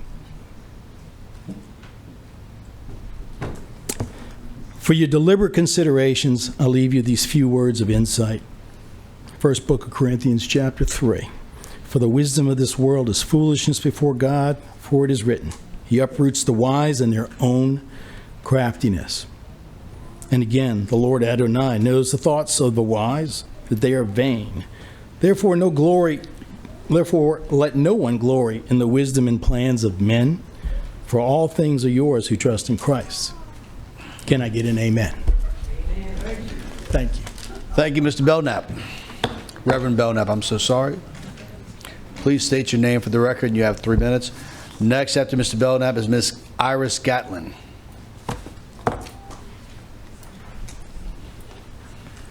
Good evening. My name is Robert Belknap, and I would like to, first of all, thank you all for the hard work that you all are putting in. Unlike when I go in the voting booth, nobody knows how I'll vote except God, me. You all don't have that privilege, and you all half the time make half the people angry. But I thank you for the fact that you are here and that you will take your job seriously, and I truly do thank you for that. I'm here to speak on behalf of 2 people. I served with one, Joe Kessler, on the board, and as you well know, budget is $12 million. A lot of money. And I found Jill to be extremely acute into understanding budgets. took notes as we toured the libraries, and understanding not only the function of a library in providing books, but also the financial aspects in operating the library. And I think that's very important to always remember. There's more than just the selection of books, it's also money. Secondly, I'd like to also ask you to consider Mr. Glenn Bayham. He's one of the few people on the board that will be a veteran, a service member who served the United States Army. Sorry he wasn't a Marine, but he did serve the United States Army, and also, again, he's shown leadership and finances and understands those as well. I thank you for your time. I'm not going to use the whole 3 minutes. Thank you. Blessings to you all. Thank you, Reverend Belknap. After Ms. Gatlin is Mr. David Ziegler. Please state your name. You have 3 minutes. Iris Gallatin. I really won't say a whole lot because there's been a lot said before me, but I think it's your duty, since a majority of the taxpayers are conservative, and that typically means Republican. For you, it would be important for you to appoint Jill Kessler. She's done an outstanding job, as well as Glenn Bayham. They're both conservative people. They will do a good job with the Library Board of Control and make sure that the library is managed in a way that is consistent with the values of this parish. Thank you. Thank you. After Mr. Ziegler is Mr. Devin McGee. Mr. Ziegler, you have 3 minutes for the record, please. Yes, sir. I'm David Ziegler from Pearl River. I represent the Slidell Ministers Association, and we want to recommend Mr. Glenn Bayham and Ms. Jill Kessler, and we appreciate it very much if they would be elected tonight. Thank you. After Mr. McGee is Ms. Becky Bohm. You have 3 minutes. Please state your name, sir. Devin McGee. When looking at the Constitution of the Library Board, there seems to be an active effort to stifle discussion around policy coming from 2 members. Despite the groaning that we hear about the library issues and the persistence of them, there is a continued activist effort to prevent us from fixing the issues of the library by shutting down debate and discussion. Back in April of this year, we had Councilman Corbin was filling in for Mike Cooper for the 2nd time in a row, shut down an effort to discuss and debate the meaning of the word access and how it should be interpreted in policy, citing colloquialism as its definition. Colloquialism refers to society's understanding of a word. We, as members of said society, were there to have that discussion to discover that colloquial definition in an open forum, and Councilman Corbin shut that down, citing colloquialism. The fact that constituents at these meetings are at odds with each other in regards to the meaning of this word shows lack of colloquial consensus. You can see that what he offers makes no sense, given that. Nevertheless, proper definition and application of the word access in regards to material available to minors needs to be discovered because it's Mr. McGee, can you please speak to which candidate you would like to endorse? Yes, sir. We should be appointing people to the board who are willing to engage on the crux of the library issues in an honest way. That means debating key terms like access. Biases exist in everyone, but in justifying our epistemic claims over the meaning of words in an open forum, we are able to identify and correct for that bias. One should not just simply cite the opinion of an ex-attorney general in regards to how the policy should apply. One should also be able to use logic and reason to demonstrate their position, because that official's opinion can be wrong. Be wary of those who flout ex-attorney general opinions and refuse to allow debate of the policies that they're based on, or refuse to demonstrate how they logically make sense. Let's get people on the board who are willing to begin ironing out these issues of the library by allowing discussion and debate so we can find the best outcomes. Just also on comments earlier, it's kind of disgusting that we have people here, that activists at this meeting continue to use the existence of gays as a political shield for activist actions and policy propositions accurately described as grooming. Gays as a whole are not responsible for radical activist intentions to ideologically groom our children. Thank you. Ms. Bowman, after Ms. Bowman is Dr. Andrew Benson. When you get to the microphone, please state your name for the record.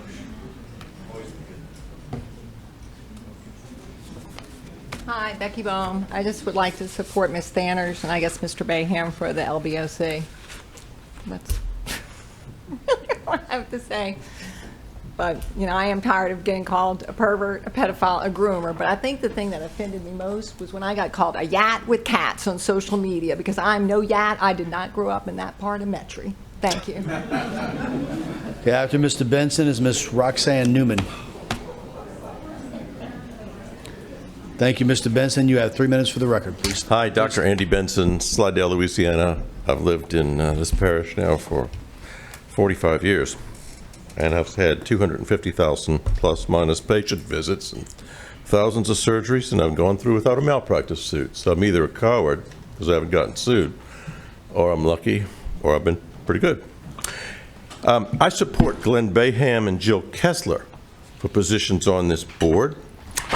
And I say that leaders who would knowingly place less than the best available normal persons on this critical board, persons who may not staunchly defend the political independence of the board, persons less capable of stewarding the richly funded $216 million of this library's fiscal and legal integrity, while also providing public transparency, persons who would not protect the moral, mental, and physical welfare of our children, of our normal children.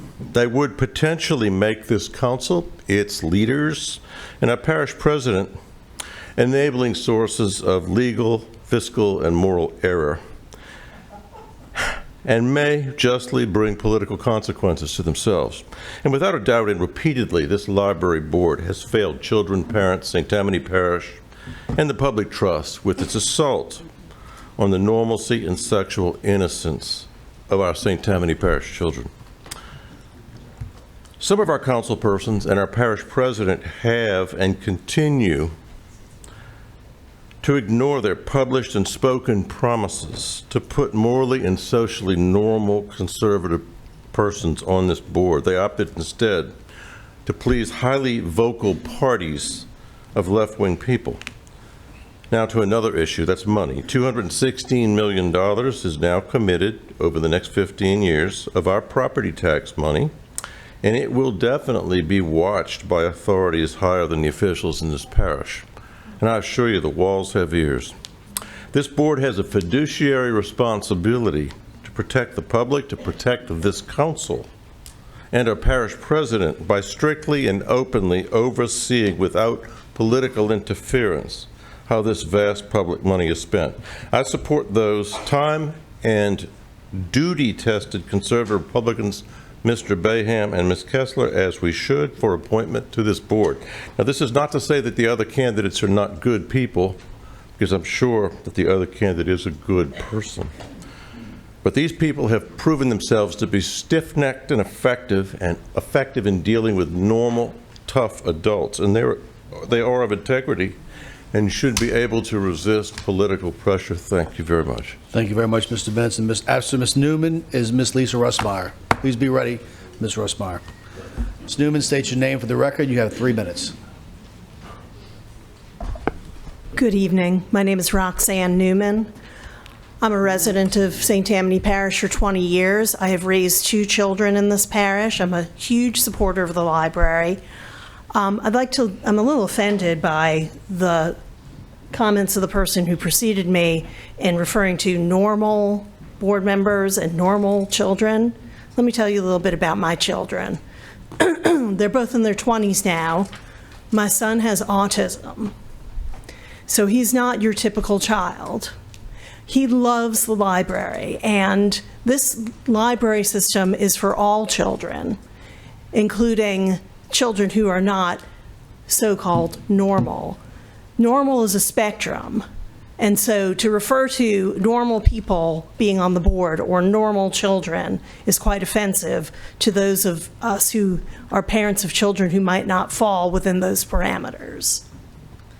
I came here tonight to speak in favor of Ms. Thannars, who has been serving on the board for the last several months and has been doing an excellent job.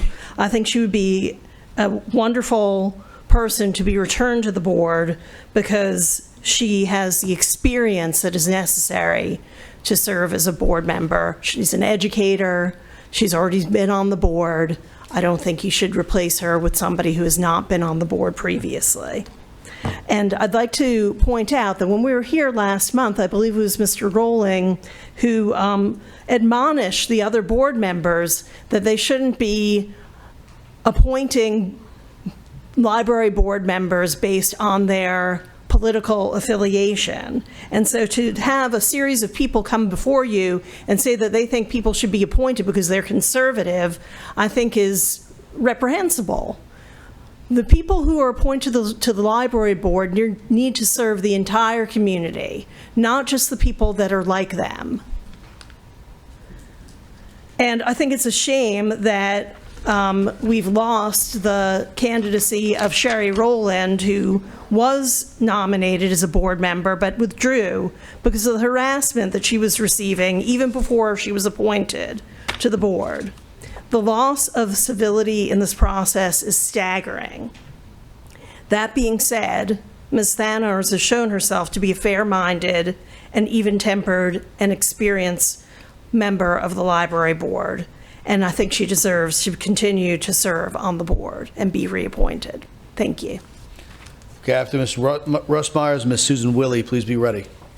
Ms. Russmeyer, state your name, and you have 3 minutes. Lisa Rustemeyer, Mandeville. Good evening, everybody. Thanks for listening to us again. I'm going to echo what Roxanne just said about Ms. Thanars continuing to serve. She knows children. She's an advocate for reading in libraries, and she's a leader. She's obviously a leader, and she's done a good job.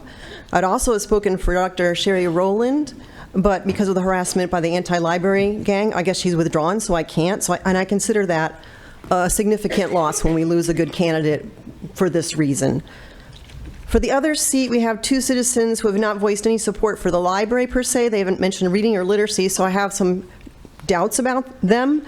Nor do they have credentials in child development. Instead, I do notice that they are endorsed by RPEC and the Slidell Ministers Association, so they're political endorsements for an apolitical appointment. That bothers me. It is ironic that the uproar against the library concerns taking care of our children, but the votes have been for candidates without any professional credentials in that particular area. Also, our library needs advocates now, not more political pressure. So it's a shame to have qualified candidates who value library literacy and community service like Sherry and Melanie Todd, who also withdrew. They possess that in spades, but they're measured against a political yardstick.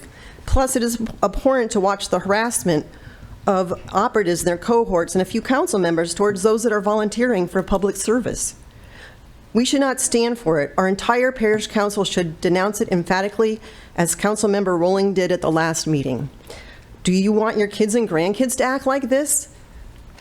The extreme end of the conservative movement is keen on censorship. It's right out of the Nazi playbook. Censorship that some council members and others continue to push, but despite parental safeguards already in place in a library that has been safe since 1950, might make you more comfortable, but that's not what the library is about. It's antithetical, instead, to a healthy, thriving library and to our rights as free citizens. We curate our own experience at the library. The Louisiana Library Association's front page denounces censorship of any kind, particularly in libraries. That's our Louisiana State Association. But our LBOC, we see now, not only acquiesce to censorship by board members, but also harmful resolutions and accusations, divisive discussions, and needlessly negative comments directed toward board members and staff. Appointing candidates bent on censorship and defunding is bad for our parish. It's been 14 or 15 months since this body voted to become deeply entwined with the LBOC via the ill-advised resolution to remove all the board members under a false legal premise. I wish simply you had just not caved to the pressure. We would be saving a lot more time. We might all be in a better place. The taxpayers have voted for a well-functioning library with services of value for all, which is what we currently have. So I'm just going to ask you, please decide based on your own study, the candidate qualifications, and your conscience. Thank you very much on behalf of the library. Yes, ma'am. Thank you. Ms. Willey, next is Ms. Daphne Mizuraka.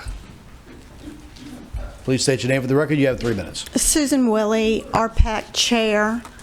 I'm just up here to once again ask you all to consider Mr. Glenn Bayham and Ms. Jill Kessler.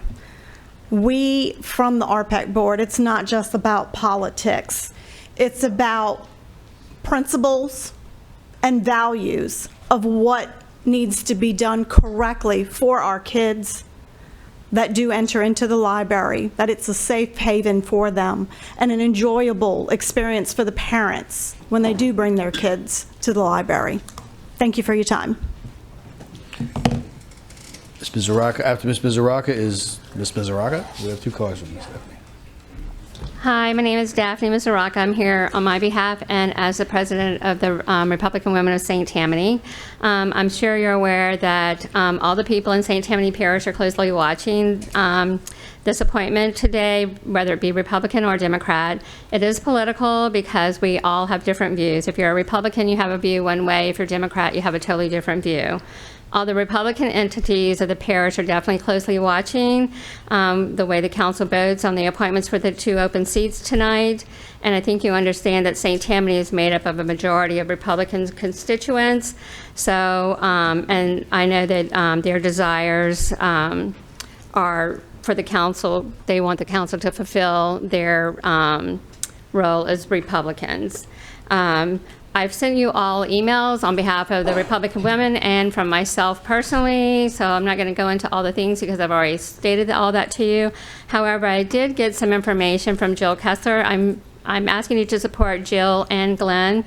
I have a lot more to say about Jill because I think some of you are not wanting to vote for her, so this is why I'm going into this situation. So as you know, the library board didn't, they weren't able to meet for so many months. So during that time, Jill took her own personal time. She went and visited 12 libraries and the 2 administrative facilities, meeting with Director Kelly LaRocca, librarians, and support staff at each location to familiarize herself with the needs therein.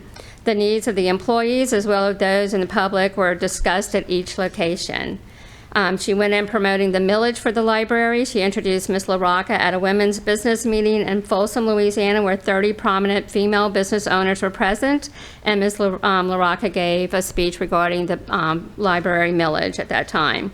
On a side note, she worked in the, besides working in the healthcare, she also was hired as an independent contractor. She took a business that was in bankruptcy and had it sold with a success and making some money off of it.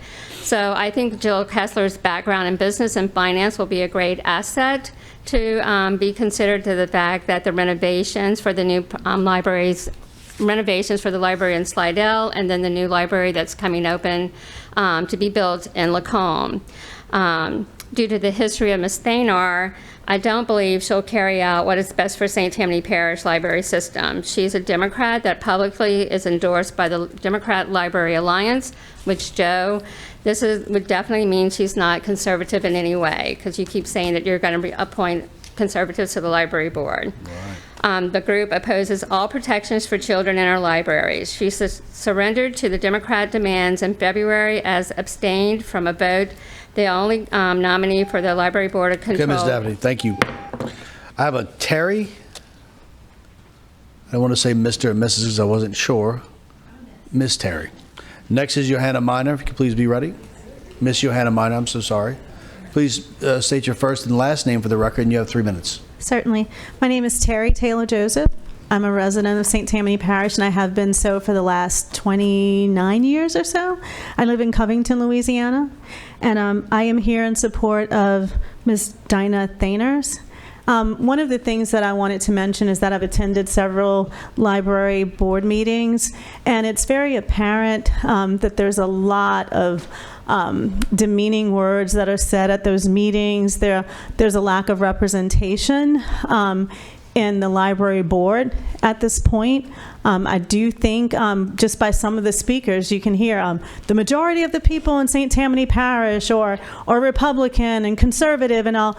You know, this council represents all of the people in St. Tammany Parish, and I don't want you guys to forget that, okay? Obviously, I'm probably not considered normal either. I'm not white, I'm not conservative, and I'm not a man, okay? But I do live in St. Tammany Parish. I pay taxes here. I'm a law-abiding citizen. Representation matters. Regardless of what the political climate is right at this moment, I am normal. I am normal. I have 2 children. They have gone to the library all of their lives. They're 20 and 22 now. And guess what? I brought them to the library. I didn't just turn them loose in the library to find these books on all of these topics, right? No. People can parent, right? And we need people on the library board who represent the people in our community. And some people in the community actually look like me. Thank you. Thank you. After Ms. Minor is Mr. Chad Cochran. Ms. Minor, please state your name for the record. I'm so sorry, so no, it's my fault. Ms. Minor, please state your name for the record, and you have 3 minutes. Johanna Minor. Anyway, I'm here to support Glenn Bayham and Jill Kessler. I've met with both of them, and we know that they are for the children, and that's what's important. That's all that matters. It's not about Republican, Democrat. It's about protecting the innocence of the children, and that's all it's about, and that's what we've been fighting for for 3 years now. So those are the people that we feel are competent and will do a great job for this parish in representing what it's all about. And I thank you for your time. Thank you, Ms. Minor. Mr. Cochran. After that, Ms. Jones-Simon, please be ready. Ms. Cochran, please proceed, sir. State your name for the record. You have 3 minutes. I'm Chad Cochran, the pastor of Generations Church in the Slidell Pearl River area. I've talked with many of you about this library board issue, and thank you for letting me speak tonight. I just want to say, that I'm here to support the candidacy of Jill Kessler and Glenn Bayham to be appointed to the Library Board of Control. With your help, we've begun the work of removing sexually explicit materials from our libraries, but the work is not done. I was just at the library. My daughter wanted to go rent a book a couple weeks ago, and we ran in there. I had another appointment to go to. I didn't have a chance to go online and Google and search what book she was looking at. We just picked the book off the shelf. There was no marking or anything on it. We checked it out. We ran to a softball game my son was playing in, and I had 2 adults walk up to me and say, "Ooh, you're letting your 13-year-old daughter read that book? Are you aware that there's very sexually graphic incidents and events described in detail in that book?" I had no idea. There was no sticker, there was no warning, there was nothing. It was out on the floor where my daughter could access the material.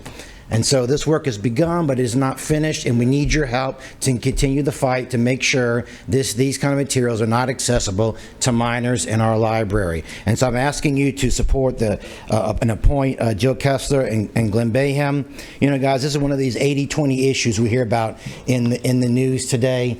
The vast majority of our people in this parish do not want our taxpayer dollars being spent on sexually explicit materials and being placed in our libraries where kids can access it. So do the right thing. You guys know what the right thing is to do. And appoint Jill Kessler and Glenn Bayham to this board, and let's complete this work that's been done to rid our libraries of these sexually explicit materials. Thank you for your time. God bless you. Okay, after Ms. Simon is Mr. Glenn Bayham. And please, in the audience, keep it to yourself. Please be respectful. Good evening. Joan Simon, Covington, 40-plus year resident of this parish. Library goer. My whole background is in books, reading. I was an English major. I grew up going to libraries, and it wasn't until, maybe 3+ years ago that I started hearing all of this complete nonsense about how we're destroying our children. We are not. We have the best library director that we could possibly have, and a good board, and the board has done its job, basically. I've disagreed with some things. The laws, we've been doing the legal thing, and it's been stated by many, it's the parents' responsibility to take care of what their kids read. The library does its work. And I don't care if you're a Republican or a Democrat, that shouldn't have a doggone thing to do with books. And a public institution that, again, represents all of us. So let's stop with all of this nonsense. Well, we're a conservative parish. Maybe we are, but so what? We have Democrats, Republicans, independents, no voters. Mostly, we have people who live here. And isn't it our responsibility as Americans to represent the least of us? To give kids access to reading what their parents deem they should read. It's up to the parents. We follow the law. The board has done its job. I am here to advocate for Dinah. She's supremely well qualified, has done a good job. Why would you kick her off? What has she done? Keep her on the board, please, and thank you. After Mr. Bayham is Mr. Gary Cook. Mr. Bayham, you have 3 minutes. Please state your name for the record and proceed.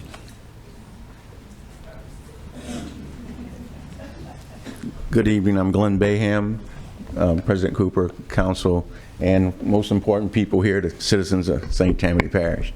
I'm here to continue serving the people. I come from a family who always served our country and locally. I served in the military when I was here, growing up here in Slidell, and now I live in Lacombe. We've heard a lot of stuff tonight. I'm a registered Republican, got supported by the Republican Party, but I have a lot of Democrats I actually worked for and helped campaign for them. I'm looking at one over there. And there's several others. But this is something that, you know, being a father of 7, grandfather of 23, and a great-grandfather of 1 now, we have a lot of invested interest in what's going to happen with our library. I want these kids to grow up and have the opportunities I had. I left Slidell, went to Colorado, was the legislative liaison for the governor to the legislature to push his program through the state legislature, dealing with budgets, big budgets, and doing that. But even now, I consider serving even the people in the last 2.5 weeks since my nomination, who have been parking in front of my house. And, you know, I live a really boring life. I feed the squirrels and the birds in my backyard. I cut my grass. And so I've been bringing my sun tea out and offering it to them, and some of them took it, and we talked. And so we've gotten along a lot better. And so, you know, I tell them I'm not on witness protection program, so I don't care if people came to my house, because I'm not, being in the military and being with law enforcement with New Orleans and with St. Tammany Parish Sheriff's Office, you know, I'm not afraid of people and things. I like to talk to people. My wife said I'll talk to anyone if they give me a chance, but I'm here to serve the community. I'm here to see everything's done. I want to see the kids in this community have at least the opportunities that I had, and to be able to do things I had. Unlike my son, who, when he was in Colorado, they put him in special ed, and now he's a travel nurse. There was nothing wrong with him. He just needed parents to take care of him and lead him along the way. And, you know, so I'm looking for your support. I'm looking for the public support with anyone who's on this board, and to get the things done for our community. Thank you, Mr. Bayham. After Mr. Cook is Ms. Susan Frazier. Mr. Cook, you have 3 minutes, sir. Please state your name for the record and proceed. Hi, I'm Gary Cook, member of the Republican Parish Executive Committee for District 7. I'd like to add my small voice to our resolution, RPEC's resolution, in support of Glenn Bayham and Jill Kessler. There's been a lot of talk about politics, and when I met Mr. Bayham and Ms. Kessler, when they came and presented themselves to RPEC, there was no mention of an agenda, a political agenda, to be pursued by either one of them. There was no talk of purging any undesirables. There was no hysteria at all, and there's no need for it tonight. What I was impressed with when I met them and heard their presentations was their broad experience in public service and volunteer work, and also their knowledge of the operations of the library. And I think they're both eminently qualified to be on the board. Thank you.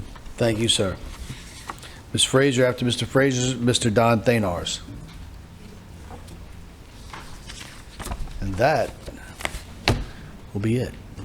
Please state your name for the record. You have 3 minutes and proceed.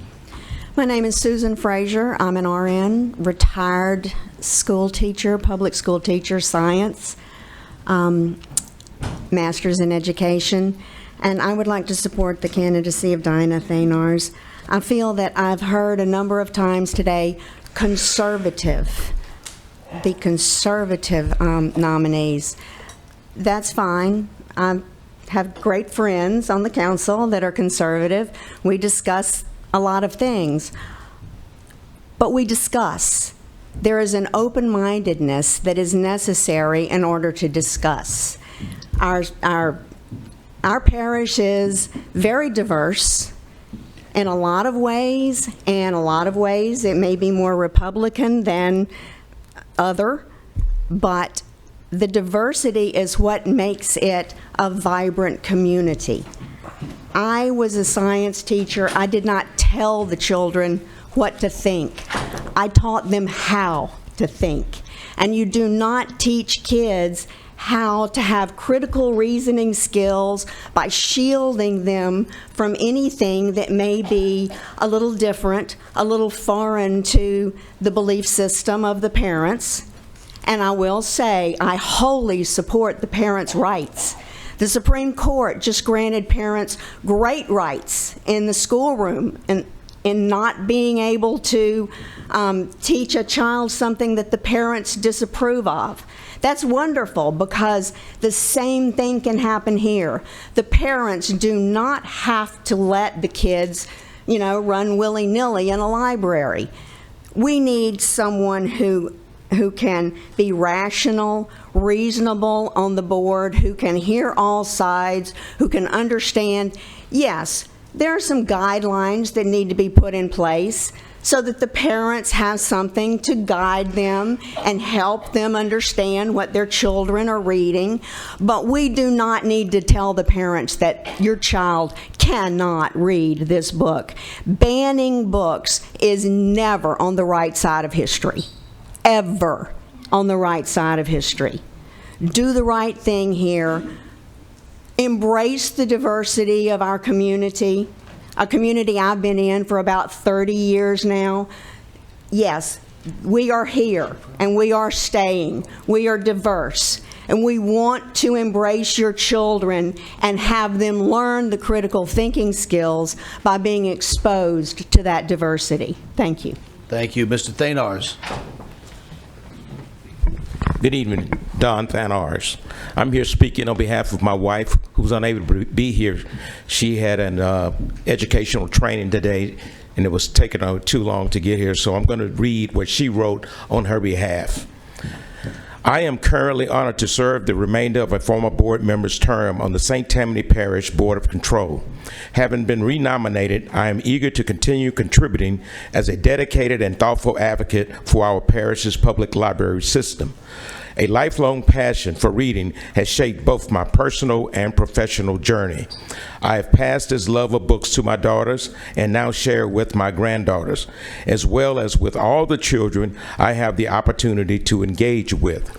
I firmly believe in fostering welcoming spaces that promote literacy and lifelong learning, values that align perfectly with the vision and mission of the Library Board of Control.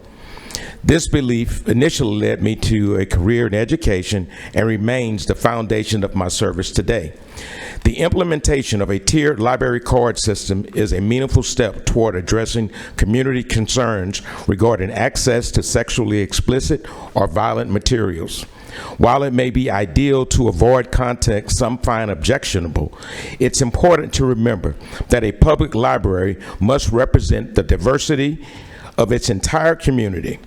Striking a balance between individual values and broad access is essential to maintaining an inclusive, respectful environment for all. While minors should be shielded from inappropriate content, whether in print or digital form, we must also acknowledge the realities of the digital age. Teenagers are already exposed to mature themes through gaming, social media, and online platforms.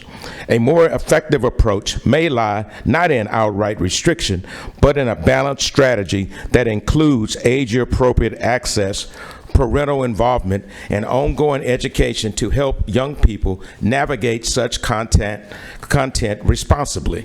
I believe that both library and the Library Board of Control share joint responsibility in identifying and thoughtfully addressing content that may be considered sexually explicit. Library staff should be well informed about the materials available within the system and remain attentive to the nature of the content they provide access to. At the same time, parents play an essential role in guiding their children's reading habits. Open communication between parents and children about appropriate materials, along with a clearly defined expectations, is key to ensuring responsible access. St. Tammany Parish is a vibrant and diverse community, rich in both cultural and national backgrounds. The books our children read should reflect that diversity. It is vital that young readers see themselves represented in the stories they explore, because representation nurtures a strong sense of belonging, identity, and pride that extends far beyond the pages of a book. Serving 5 months on the Library Board of Control gave me just enough time to become fully oriented and confident in my responsibilities. Limiting my service to such a short term not only underutilizes the training I received, but also results in a loss of valuable time and resources. Our librarian, Kelly LaRocca, provides comprehensive and thoughtful training for all new board members. Having to begin that process again with someone new so soon diminishes the impact of her efforts. My initial training was eye-opening, so let me get to the end. I am committed to serving this important work. Let me just say, my wife will say to do the right thing for the right reason, the right way, and I fully endorse her appointment to this board. Thank you. Thank you, sir. Okay, we have no more speakers. So I don't know if we have any comments from the council. First, we have Mr. Kugel. Thank you, Mr. Chairman. I first wanted to address something that was said that I believe impugned this council about what we did last year, whether or not it was legal to vote on the board. The Fifth Circuit Court of Appeals, right below the Supreme Court, unanimously ruled that we followed the law, period. That's done. So to impugn that, I mean, the law is the law. The other thing I wanted to talk about is in a couple of years, I'm sure a lot of us are going to be running for re-election. And I think the voters in general will judge us based on how we voted. And it is a matter of public record that we have 2 incumbents out of 3 nominees that voted 2 different ways on a resolution to request an Attorney General's opinion as to what access means in terms of access to sexually explicit material for children. This is a matter of public record. It's that simple.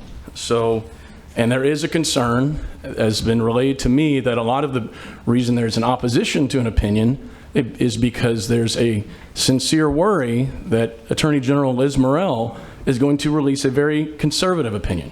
I don't know if that's going to happen or not. I just know that I spoke to the Attorney General's office last week and they said an opinion is coming. I have no idea what that's going to be, but that is coming, and that is going to likely, it could end up requiring that our library system change some of its policies. So I say the people judge us on how we vote, and when I look to reappoint or appoint someone, I'm going to look at how they voted. Thank you. Ms. O'Brien. Yes, I'm going to speak on behalf of Jill Kessler, who's unable to be here tonight. Jill was my nominee originally, and I renominated her.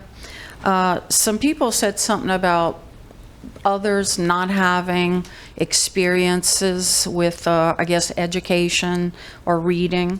I wanted to mention to you that Jill, for multiple years, volunteered teaching adults how to read via the United Way and the YMCA.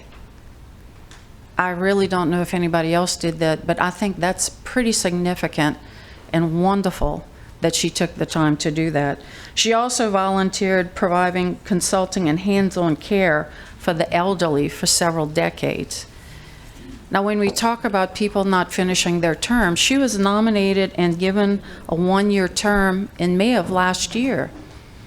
But because of litigation, they didn't get a chance to meet until September.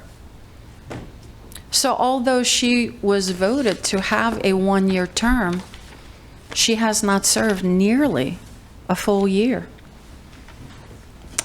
I want to give you some of her own words because I asked her about her experiences on the board. Although awarded the appointment in May of 2024, the new LBOC was not allowed to meet until September 24 due to a pending lawsuit. I took this time to dig and study the integral parts of our library system. It was not time wasted. During that summer, I visited all 12 libraries and the 2 administrative facilities, meeting with Director Kelly LaRocca, librarians, and support staff at each location to familiarize myself with the needs therein. The needs of the employees, as well as those of the public, were discussed at each location. In promoting the millage for the library system, and we heard, because apparently somebody else got the same note that I got, she presented Ms. LaRocca and introduced her to a group of businesswomen. And she says, Ms. LaRocca gave a wonderful, concise presentation on the library's accomplishments and future growth. Let me tell you a little bit about her finance experience. Besides my vast work history in healthcare, I was also hired as an independent contractor through my LLC to run and manage a retail establishment with 2 locations, which had fallen into much debt as the company entered into succession due to the death of the owner. Making harsh business decisions while evaluating the fallout was the largest challenge in keeping this company afloat, in spite of $1.2 million in outstanding debt and collectors knocking at the door.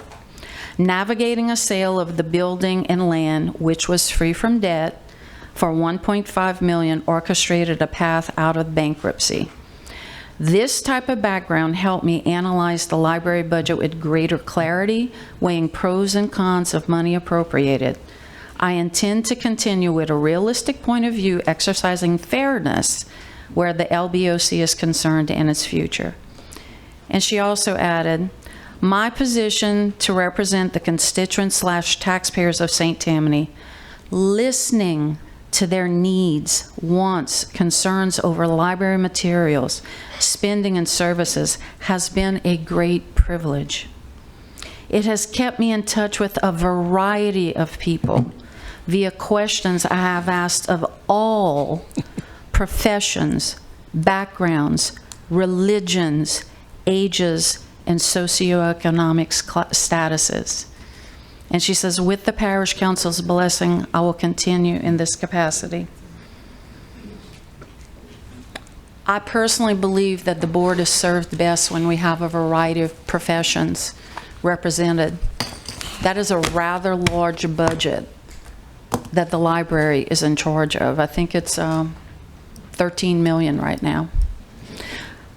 Jill has experience teaching people to read. She did not get to serve her first full term.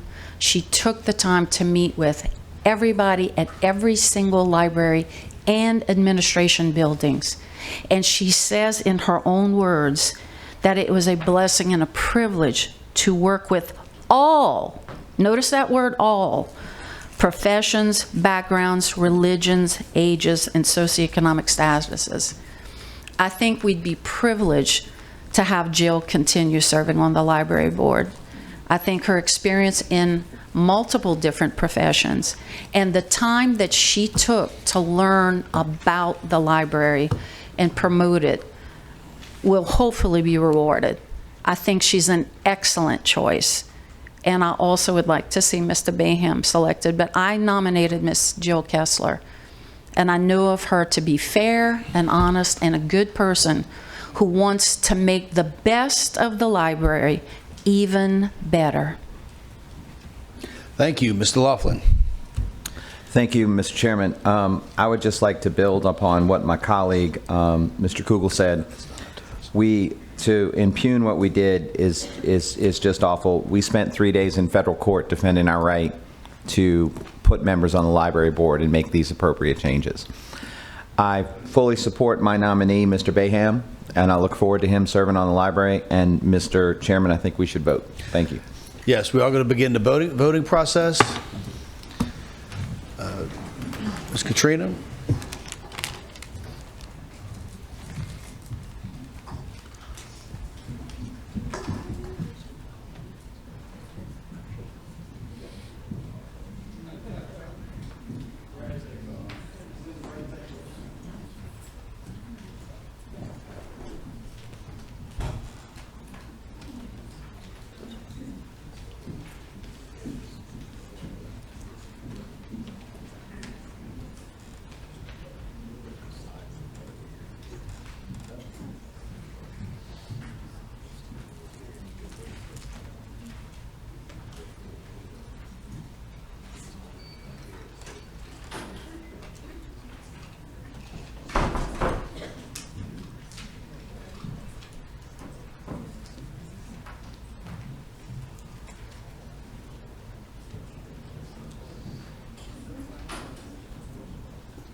Okay, we're going to go down the line and call out our votes. Mr. Smith? You're on. It's on. It's on, Mr. Smith. All right, my votes. Mr. Glenn Bayham, Mrs. Donna Thanos. Mr. Rowley? Mr. Bayham and Miss Bayard. Thank you. Ms. Kazabon? Yes, Ms. Bayard and Mr. Bayham. Mr. Phillips? I got Kessler and Bayham. Ms. Tanner? Ms. Thayard and Mr. Bayham. I am Thanars and Bayham. Mr. Corbin? Thanars and Bayham. Mr. Burke? Kessler and Bayham. Mr. Kugel? Kessler and Bayham. Ms. O'Brien? Kessler and Bayham. Mr. Laughlin? Kessler and Bayham. And Mr. Bender? Bayham and Thanos. Mr. Strickland? Thanars and Bayham. Thank you. Ms. Clark, could you please call the totals? Ms. Thanars had 8, Ms. Kessler had 5, and Mr. Bayham had 13. Therefore, Ms. Thanars and Mr. Bayham will be appointed to the Library Board of Control. Please keep the applause down and please. Keep the applause down and exit quietly. Can we get a motion and second? For the resolution. For the resolution, Mr. Corbin, second by Mr. Laughlin. Please vote on the resolution. Hold on 1 second. All right. Laughlin.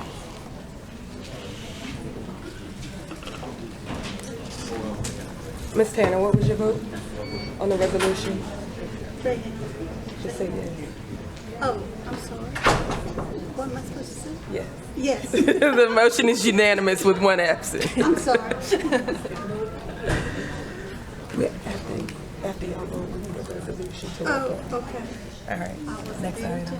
Next item, number 2, resolution to appoint 2 members to fill a vacant seat. Terms have expired on the Board of Commissioners for the St. Tammany Parish Mosquito Abatement District. Parish-wide nominations of Catherine Townsend, Vicky Traina-Dorge, and Kirk Landry were made at 6/5/2025 council meeting. Mr. Kirk Landry has withdrawn, so we only have 2 members.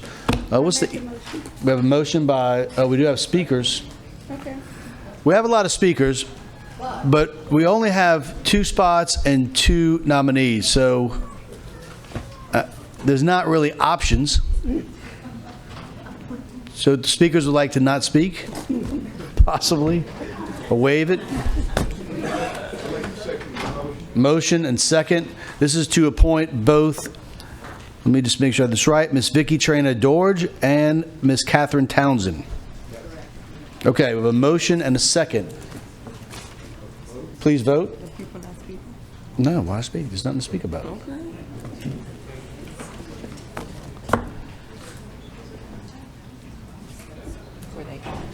The motion is unanimous with 1 absent. Okay, next is a resolution to reappoint Justin Adams. His term expired for the Board of Commissioners for the Recreation District number 6. Ms. Tanner? I make the motion. Motion by Ms. Tanner, second by Ms. Kazabon. Any discussion? Please vote.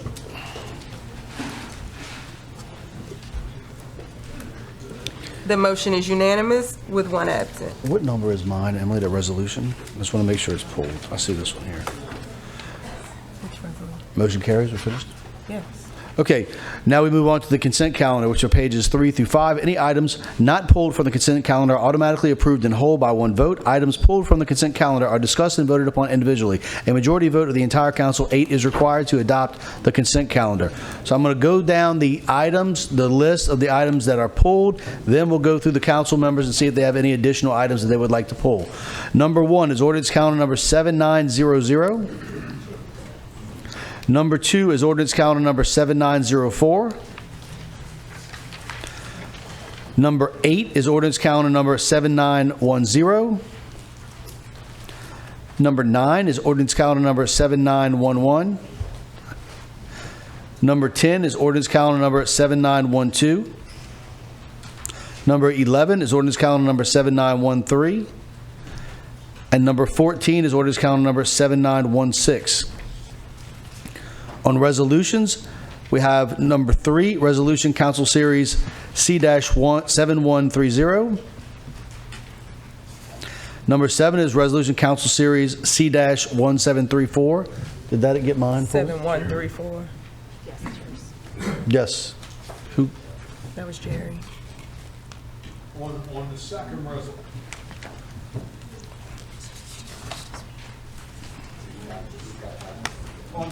Hold, Mr. Bender. Okay, speak, sir. I have C-7129. On number 7? On number 2, under resolutions. Oh, we didn't pull number 2. No, I'm pulling. Oh, you would like to pull? Okay, I'm going to go down the list. I'm going to go down. I started number 1. Oh, I thought you just called out resolution number 2. No, I'll go through the council members and ask. Oh, I'm sorry. That's quite all right. My You're apologies. fine. You're fine. You never have to apologize to me. Mr. Smith? Mr. Rowling? Ms. Casabon? Mr. Phillips? 8, but I'm going to join it to the other one. Resolution number 8. Okay. You don't need to pull it to do that, but okay. Ms. Tanner? No. Mr. Corbin? No. Mr. Burke? No. Mr. Kugel? No. Ms. O'Brien? Mr. Laughlin? Yes, sir. Mr. Bender? Yes, sir. Resolution number 2, C-7129.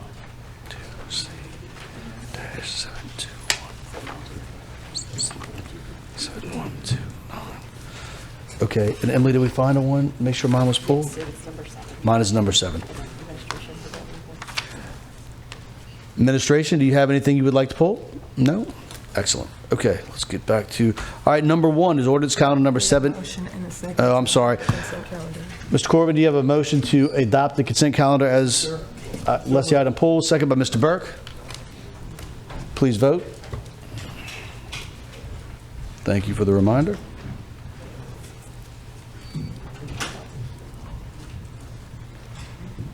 Mr. Smith, what was your vote? The motion is unanimous with 1 absent. Number 1 is ordinance calendar number 7900, ordinance St. Tammany Parish Code of Ordinances, Part 1, Article 2, Occupational License Tax to amend Section 22-27, General Definitions, and adding Section 22-51 to provide an exemption or a reduced tax for veteran-owned businesses. Mr. Phillips. I'd like a motion to substitute yes to the vote. Okay. We need a motion to substitute, made by Mr. Phillips, second by Mr. Smith. Please vote on the motion to substitute. Would you like to describe the substitution? It's a motion to introduce as amended. No, would you like to describe what the substitution is? Oh, well, Corbin, you helped him on that. Would you like at this time, I'd like to say that we did a lot of work between the last meeting and now, and the original content of this part of the ordinance was maintained. The first, for a veteran or Gold Star member, family member, whatever, they will get $500 relief on their occupational license request through the parish for any business that they want to open up. Then what I'd like to also say is in the back, Resolution Council Series 7135, I pulled that because that was the follow-on part of the ordinance, and there was a lot of work done on both of these. So the original resolution, I'd like to thank David Kugel for helping me put it together with with Emily. And for the second part, we had a group get together to include retired Lieutenant General Ernst came in and worked with us, and I had Martha, Cheryl, Jeff, and Joe. We all sat down, and they came up with a good idea to request from the opioid committee, the committee to donate yearly $35,000 to the Veterans Court. And what's that? 25. You said 35. 25. Well, I think the actual number. Well, it was, the number on the resolution was 25, but I was at the opioid task force meeting and they actually committed $30,000. So next month, we're going to be formally requesting that from the opioid committee. So I think it was a great effort by everybody to make that happen. So thank you all for your help. Very good. So is there any, hold on, Mr. Kugel? I just want to thank Pat for all your work on this. I am going to have to abstain completely from any votes related to this because I would personally benefit, and I think my colleague, Mr. Burke, also, because we are both listed in the Veterans Business Owner Database.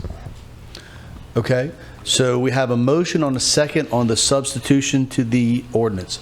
Please vote.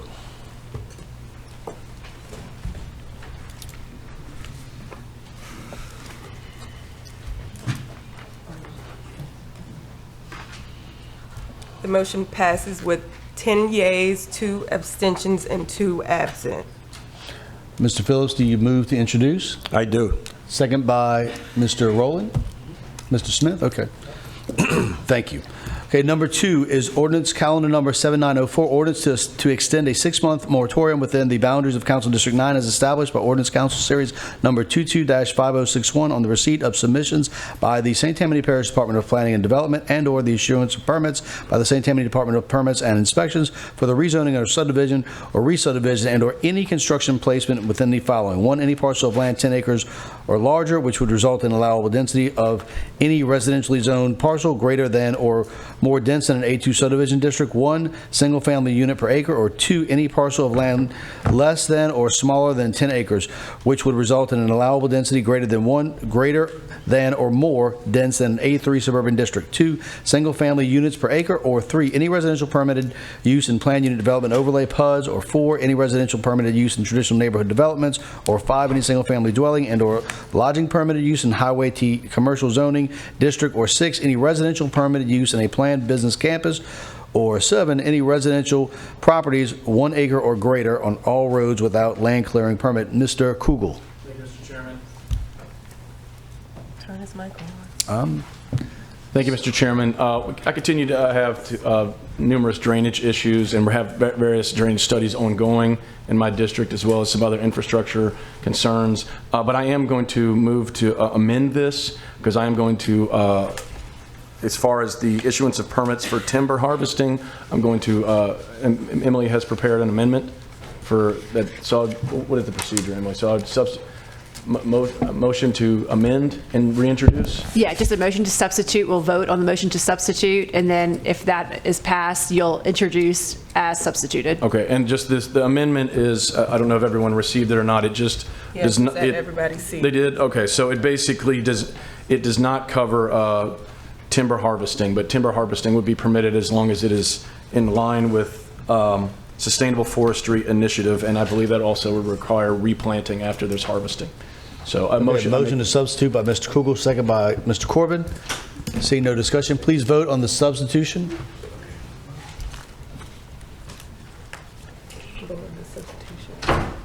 Need to vote on the substitution.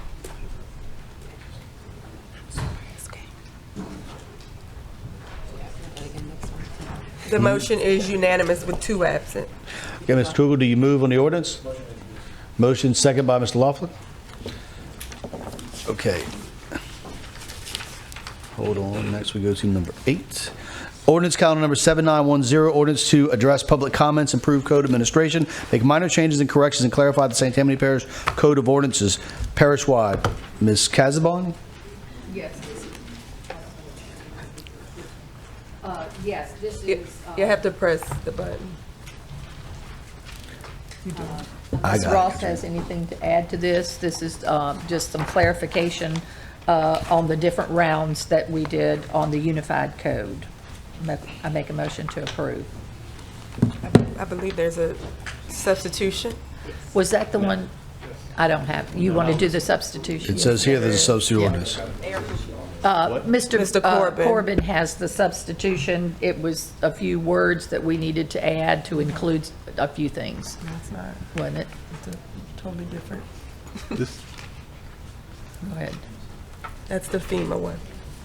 This is the FEMA. I'm not familiar with the substitution on this one. Are you, Councilman Corbin? This is the FEMA one. Yes, it is. It is a substitution. We changed all the whereas language on the front page. That's correct. You're right. Yes, You're right. it was just, Thanks for reminding it was wording that we had changed.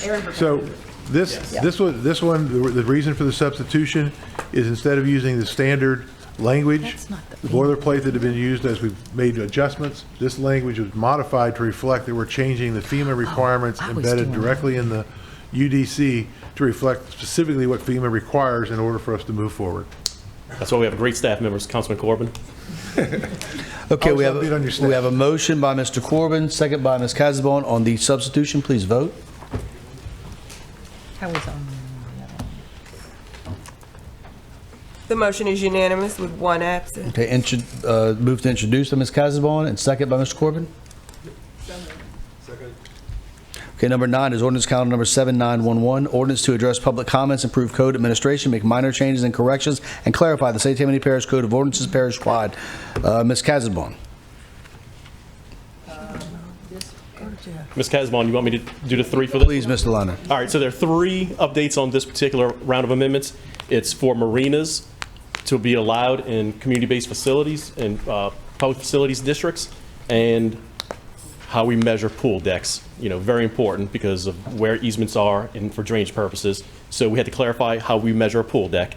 And the third one is civic uses in certain zoning classifications to allow for our first responders to be able to do training and to be able to house their facilities in most, if not all, zoning classifications, so they can be close to neighborhoods, commercial districts, industrial areas, things like that. So it's allowing our first responders to be able to have those facilities just about everywhere they need them in a parish. Can you explain the marina situation? So we have, so marinas not allowed currently in community-based facilities. However, most of the marinas we have across the parish are located in community-based facilities. Okay. So we're correcting that problem. Okay. Sounds great. So we get a motion and a second. Ms. Casabon? I believe there was also a clarification on that one in the packet, in the attachment. Remind me of this one. Where the definition of marina Yes. is only, marina is a boat launch, not a So that full-fledged marina that definition has. of a commercial marina and a marina where people just go launch. So a commercial marina will have gas, a bait shop, things like that, where we have just a typical neighborhood marina, which is more of a launch. It's just we're clarifying and putting those definitions in. And these zones you described were allowed just typical marinas? Yes. Not the full? Correct.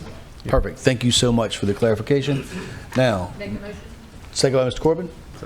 Please vote on the ordinance as amended, on the amendment, excuse me. Pressure button. Has everybody voted? The motion is unanimous with one absent. Can we have a motion to introduce and second by Mr. Corbin? Number 10. Finance ordinances, number 10, ordinance calendar number 7912, ordinance to amend the 2025 operating budget, number 11, Ms. Tanner. I think there was an amendment on that, Annie. Yes, ma'am. Yes, so we're introducing an amendment here, substitute to change the dollar amount that's coming from Sales Tax District 3 so that we can revise the budget. It's not changing the total project or anything like that. It's just changing the funding sources so that additional funds are coming from Sales Tax District 3 to replace the Deepwater Horizon funds on this project. Okay. So we have a motion, see no discussion, second by Mr. Smith. Please vote.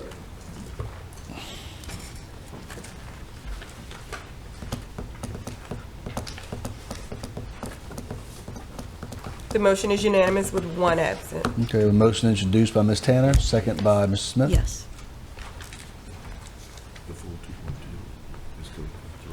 Okay, number 11 is ordinance calendar number 7913, ordinance to amend the 2025 capital improvement budget and capital assets. Amendment number 17, sales tax district number 3, capital projects. Ms. Tanner. Annie, I believe this is the capital part of that. We're just switching the money from. Turn your mic.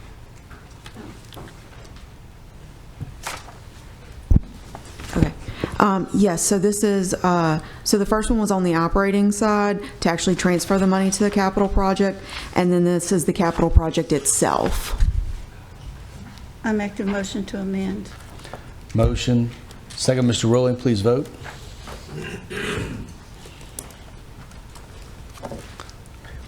The motion is unanimous with one absent. Motion introduced by Ms. Tanner, second by Mr. Rowling. Now we'll go to number 14, ordinance calendar number 7916, amendments to the official zoning map in Council District 11 in accordance with recommendations of the Coastal Resilience Land Use Study, which includes our analysis of existing zoning land use and development patterns and proposed district changes to reduce and prevent flood damage to structures and property in District 11 and 7. Shame it doesn't say that. Mr. Laughlin? Thank you, Ms. We do have two speakers. We have a Ms. Jenny Dexter. Please state your name, and you have 3 minutes. And next is Mr. Cecil Hudson, tax lover. Good evening. Thank you, council members and President Cooper, for the opportunity to speak tonight. My name is Jenny Dexter, and I am here on behalf of the North Shore Home Builders Association.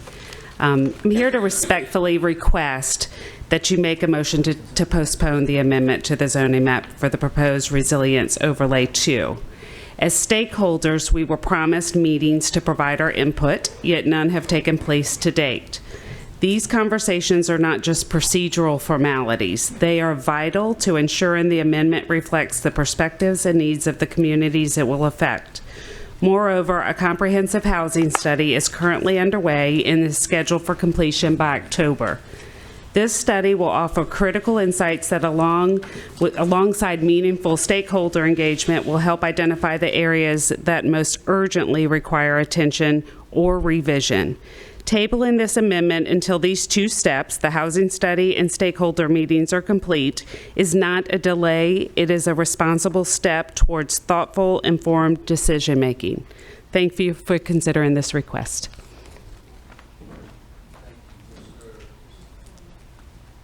Mr. Hudson, you have 3 minutes. Please state your name for the Cecil record. Hudson, Covington. I stand here presently not representing the Home Builders Association, but representing myself as a builder and developer of economic homes. And we also concur with Jenny and the Home Builders Association, and I humbly request that you postpone this as well. We have been in meetings with the consultants that you've hired for the housing study. We think that's going to give us a great insight parish-wise as to what's most convenient and doable for housing projects large and small. And so we have an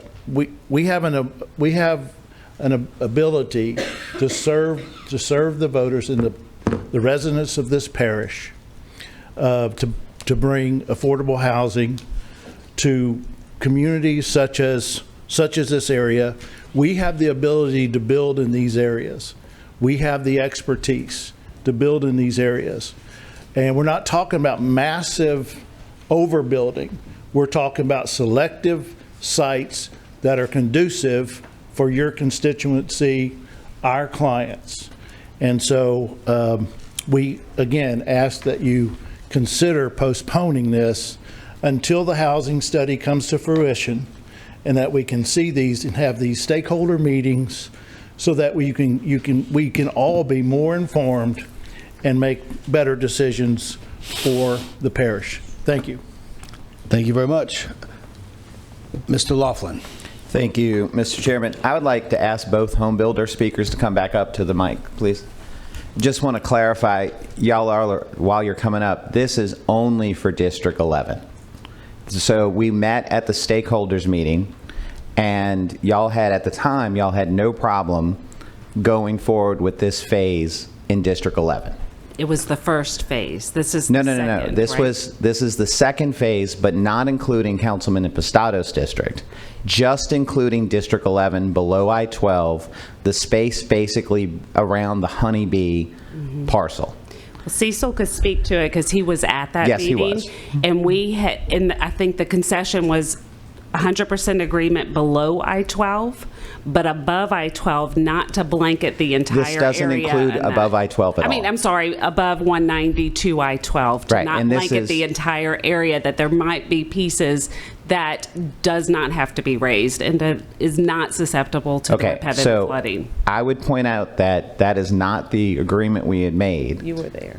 because your colleagues said it was fine to go, because that's why we did this right now. We separated District 7 out and left this entirely for District 11. I just want to make sure, I just wanted to verify that y'all were aware of that. Yeah, This is we the- knew they took Councilman Impastado's district out. Well, just the northern half. The southern half Right, is still. right. is- The southern half was agreed upon unanimously, but it was about Tier 2 or Resilience 2 that they were going to have stakeholder, I think you were told weekly stakeholder meetings to make sure that it was the entire area that needed to be covered under this, not parts of it, if I'm mistaken. Yes, that's our understanding as well. You were there. And, just the fact. Please, you got to speak, y'all speaking to the microphone. Cecil, you got to talk in the mic. All right. Just the fact that portions of the Zone 2 was or District 7 was pulled, it justifies what we're saying, our position. Our position is we're not opposed, just as we weren't completely opposed to the overlays in District 7, is that we're just saying pause for a moment. Give the housing study a chance.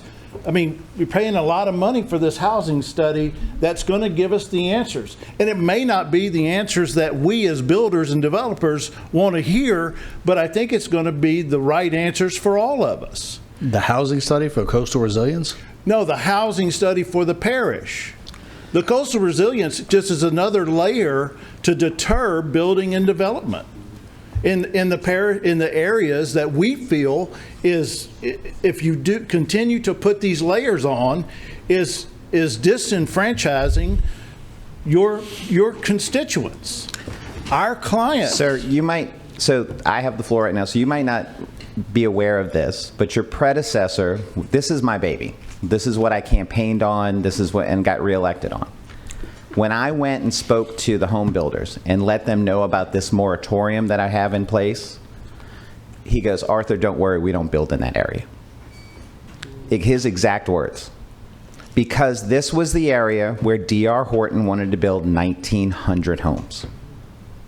Okay? I know what my land is. I know y'all don't want to build in this area.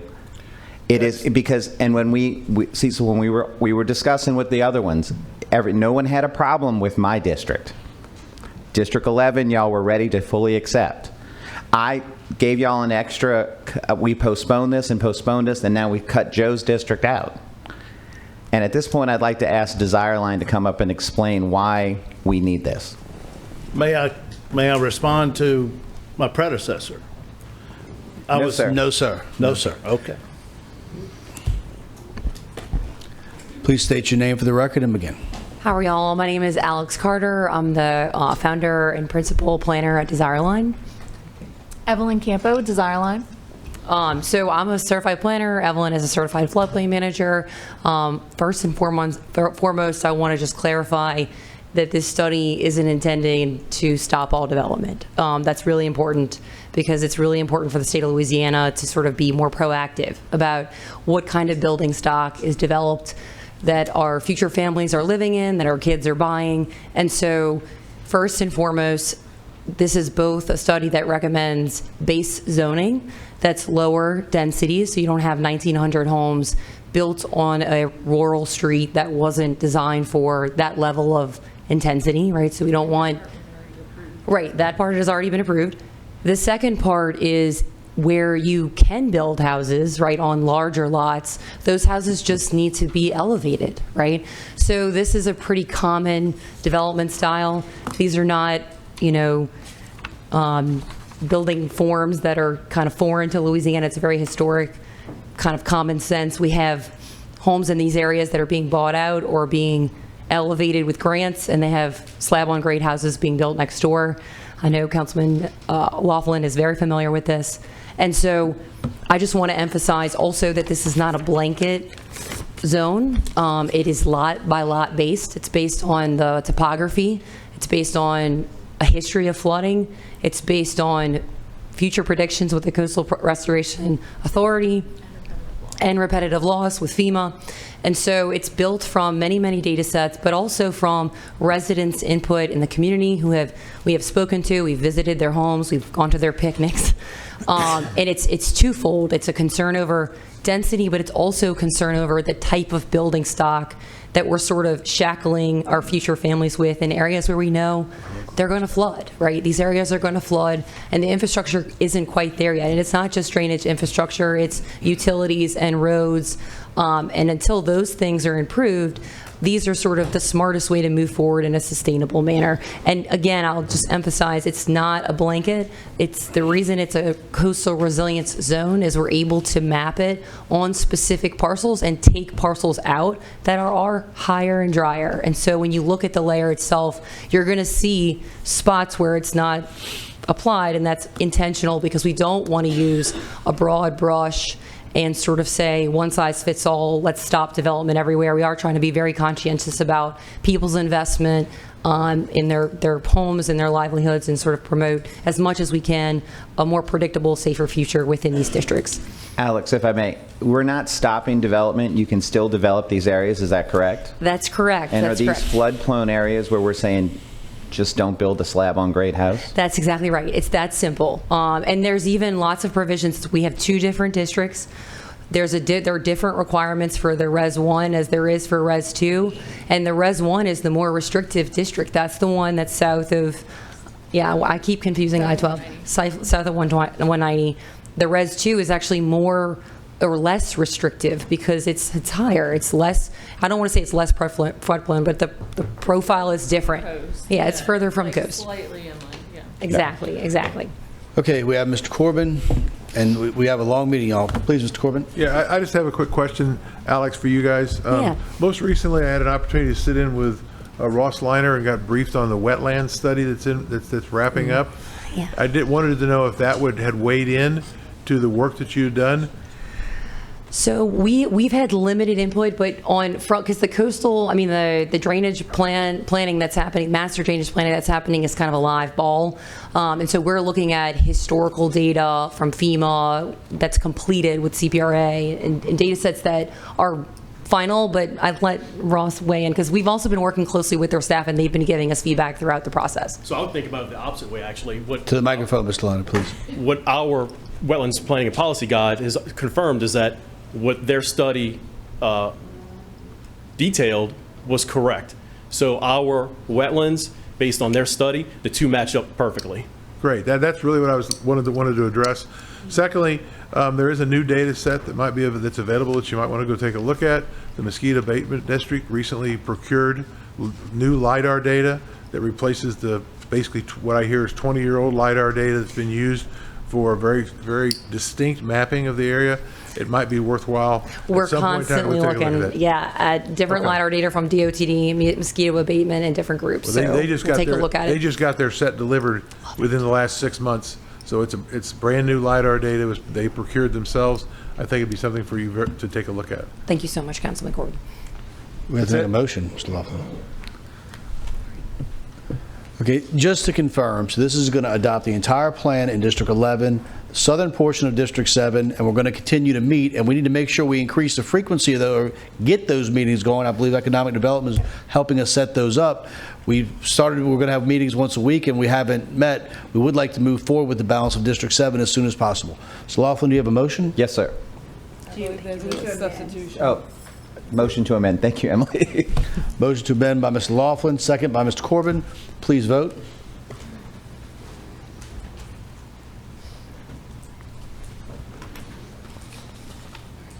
Thank y'all so much. Thank you. Thank you very much.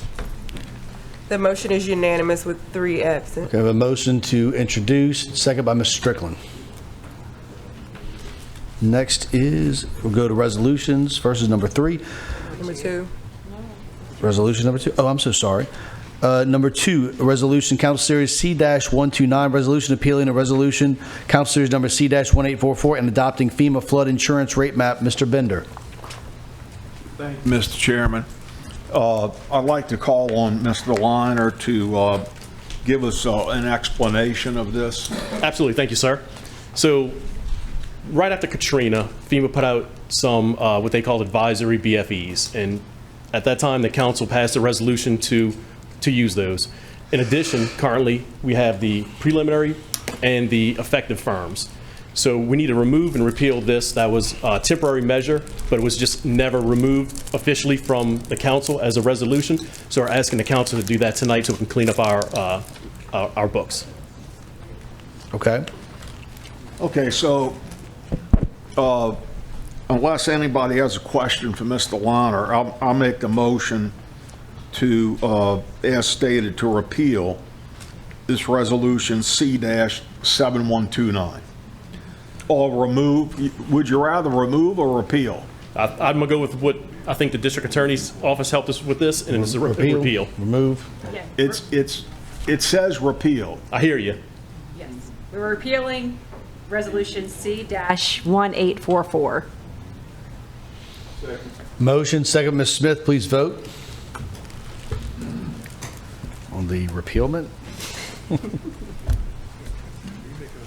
I'm trying. I'll do anything to get us out of here. The motion is unanimous with 3 absent. All right, resolution number 3 is Council Series number C-130, resolution to concur or not concur with the City of Slidell annexation and rezoning of 11.5 acres containing lots 8 through 19, Square 3A, Lindbergh, Glen Annex. Number 2 from Parish S1 Suburban Residential to Slidell, City of Slidell A8 High Density Urban and C2 Neighborhood Commercial Properties located alongside Laws Street in Slidell, situated in Section 13, Township 9, South Range 14 East, Ward 8, District 13. Mr. Corbin. And we do have one speaker. Mr. Brian Macaluso. Please state your name for the record, and you have 3 minutes. I can't talk.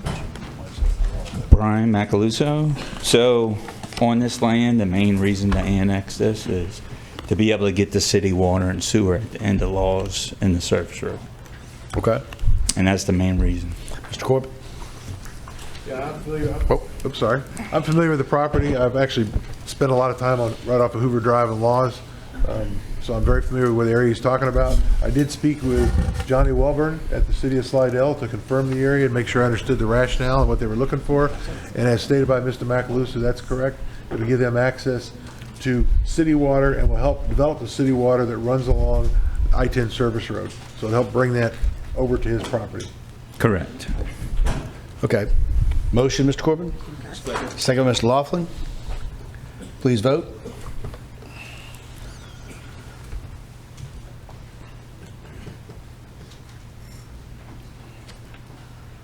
The motion is unanimous with 2 absent. Thank you. I got it.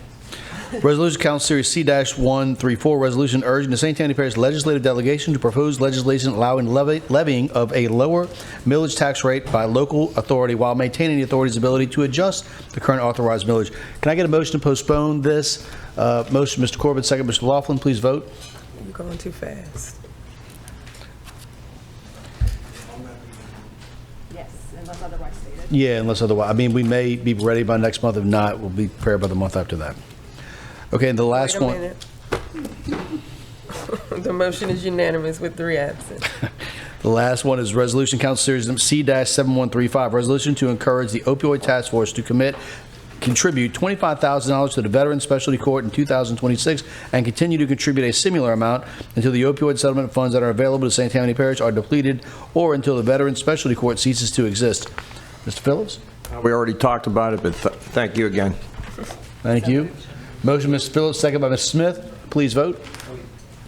Oh, I'm sorry. Hold on, Mr. Kugel, by all means. Just to, because I wasn't in this meeting, so it is now 30,000, or is it it's still? Look, I was at the meeting. I'm on the opioid task force. The decision was 30,000. I think there's no reason it needs to be changed. I don't think the resolution needs to be changed because the opioid task force is already committed to that. They decided to give extra. They are giving Okay. They decided to give extra. Okay. Hold on. Administration number 1. Gina, I wasn't sure who that was. I was just going to explain that what the opioid task force approved to come back to the council for approval in the budget is $25,000 to the Veterans Court to deal with opioid addiction, and then $10,000 for transportation for the veterans. So a total of 30. It's 20 and 10. I'm sorry, it was 20 and 10. Okay. 20 and 10 for a total of 30. Okay. Great. Now we know. We think we know at least. Now vote. Do we? Please vote.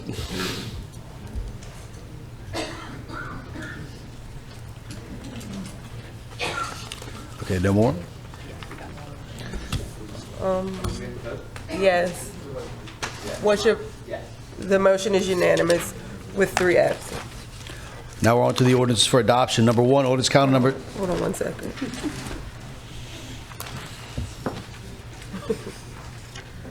All right. Ordinance calendar number 7820AA, ordinance to amend St. Tammany Parish Code of Ordinances, Chapter 115, Drainage and Flood Control, Article 3, Drainage District Number 2, Section 115 through 138, reorganization boundaries, to amend the boundaries of Drainage District Number 2, Ward 9, District 13. Mr. Corbin.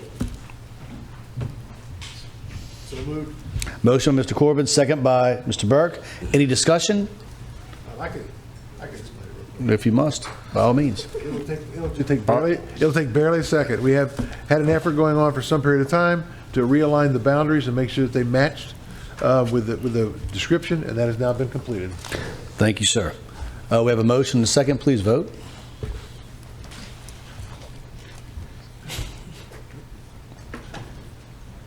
Has everybody voted? Mr. Bender, what is your vote? You can say it. The motion is unanimous. Number 2 is 3 ordinance. absent. Number 2 is ordinance calendar number 7886. Ordinance to extend the 6-month moratorium within the boundaries of Council District 7 and within the Council District 11 above Interstate 12 and below Highway 36 on receipt of submissions by the St. Tammany Parish Department of Planning and/or issuance of permits. By the Department of Permits and Inspections for rezoning or re-subdivision, and/or any construction or placement of the following: 1, any parcel of land 10 acres or larger, which would result in an allowable density of any single-family or two-family zone parcel greater than A2 suburban district. 1 per acre. 2, any residential permit used to plan unit development. 2, PUD.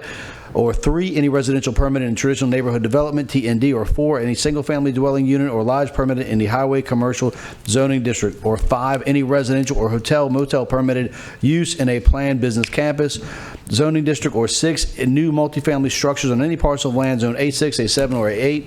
Mr. Impastato, Mr. Laughlin, Ms. Jenny Dexter.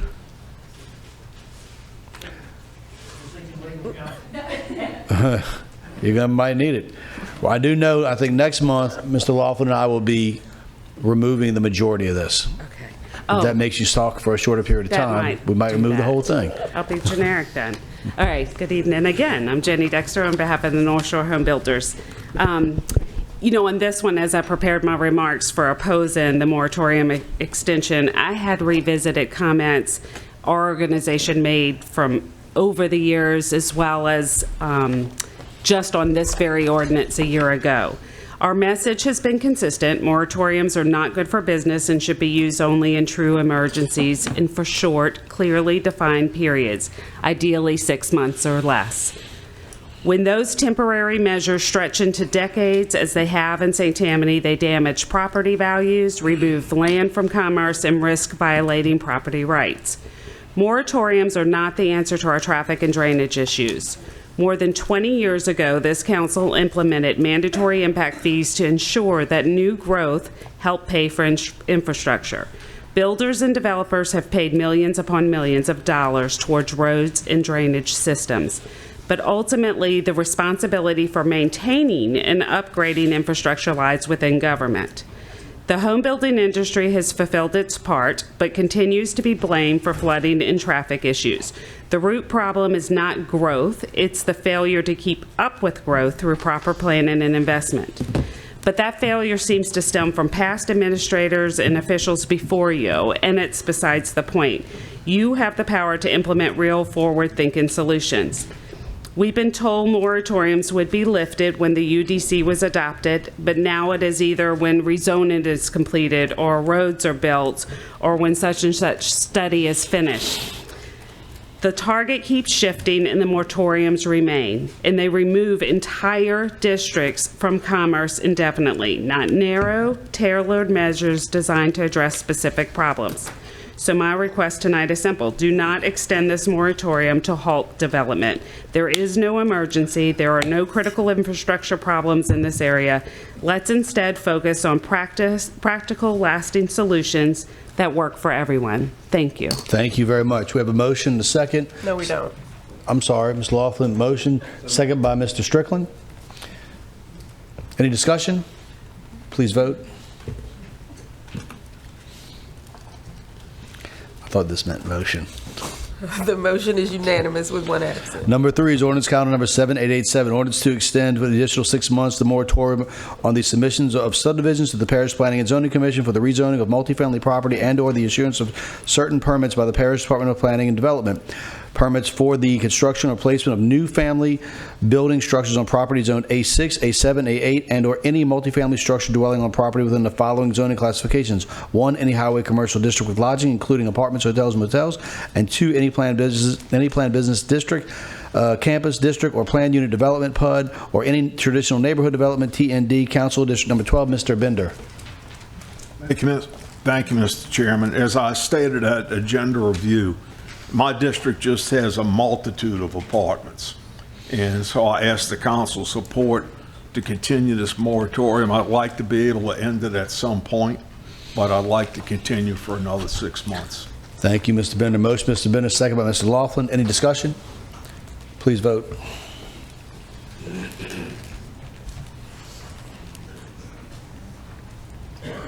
The motion is unanimous with one absent. Number 4 is ordinance calendar number 7888, ordinance authorizing the Parish of St. Tammany through the Office of the Parish President to acquire certain servitudes for the Rue de Chien wastewater treatment plant decommissioning, Ward 1, District 1. Mr. Smith? Motion, Mr. Smith, second by Mr. Rowling. Any discussion? Please vote.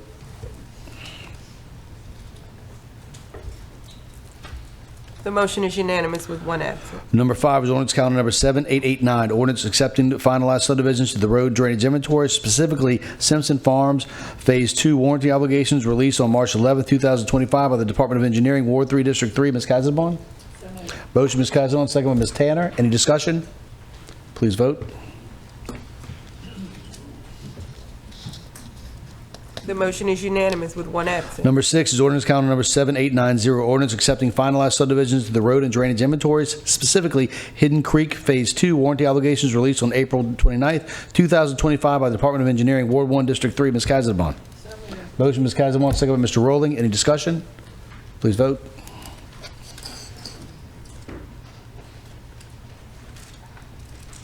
The motion is unanimous with one absent. Number 7 is ordinance calendar number 7891, ordinance accepting finalized subdivisions to the road and drainage inventories, specifically Grand Maison Phase 3 warranty obligation released on April 29th, 2025 by Department of Engineering, Ward 4, District 5. Mr. Phillips?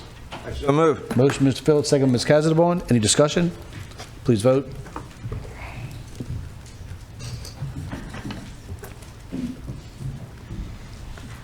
Mr. Laughlin, what was your vote? The motion is unanimous with one absent. Number 8 is ordinance calendar number 7892, ordinance to amend the 2025 operating budget, amendment number 10. Ms. Tanner?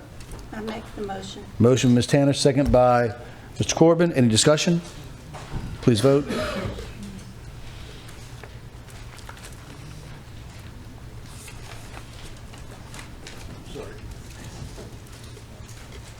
Has everybody voted? Mr. Strickland, Bender, and Laughlin, what was your vote? The motion is unanimous with one A absent. lot of meeting left, gentlemen. Number 9 is ordinance calendar number 7893, ordinance to amend the 2025 grants budget amendment number 5. Ms. Tanner? I make the motion. Second by Ms. Kazabon. Any discussion? Please vote.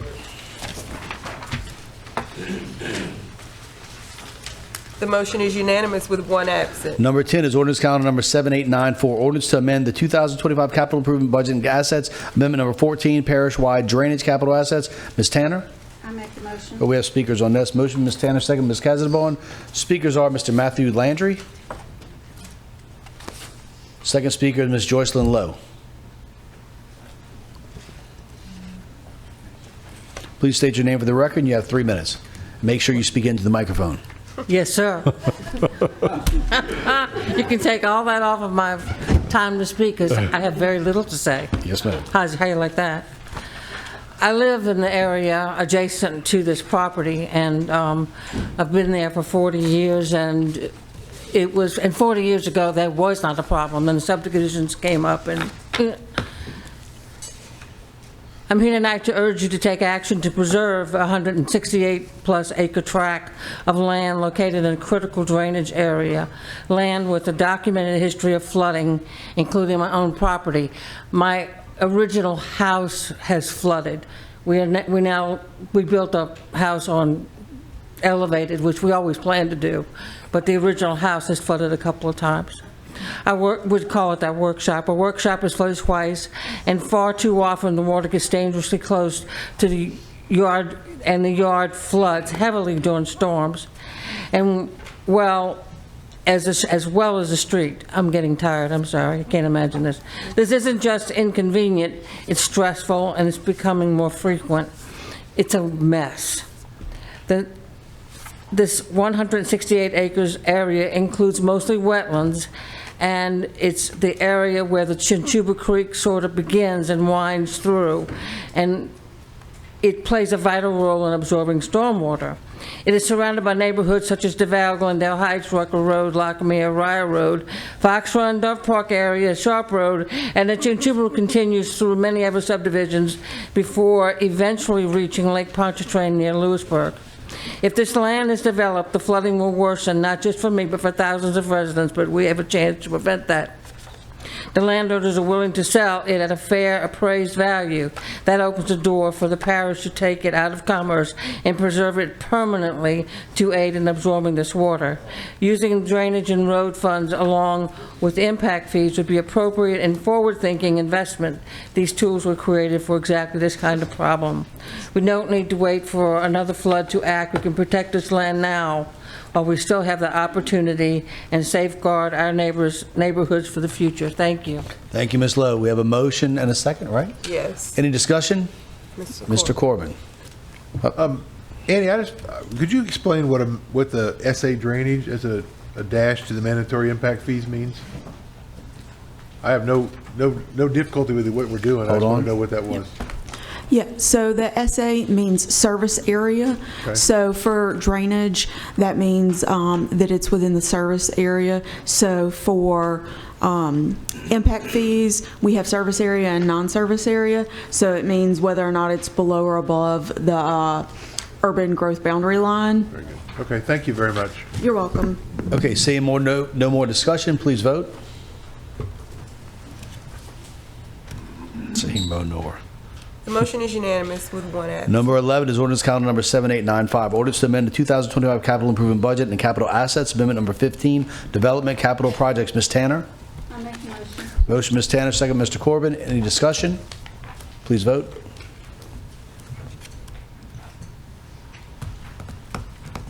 Motion is unanimous with one absent. Number 12 is ordinance calendar number 7896. Ordinance to amend the 2025 capital improvement budget and capital assets. Amendment number 16, utilities and capital projects. Ms. Tanner. I make a motion. Motion, Ms. Tanner, second by Ms. Casabon. Any discussion? Please vote. Motion is unanimous with one absent. Ordinance calendar number 7897, ordinance to address public comments, improve code administration, make minor changes and corrections, and clarify the St. Tammany Parish Code of Ordinances. Mr. Laughlin. Yes, sir. Just for clarity, this is the HC2 issue, correct? All right. At this time, I'd like to ask Mr. Liner to come up.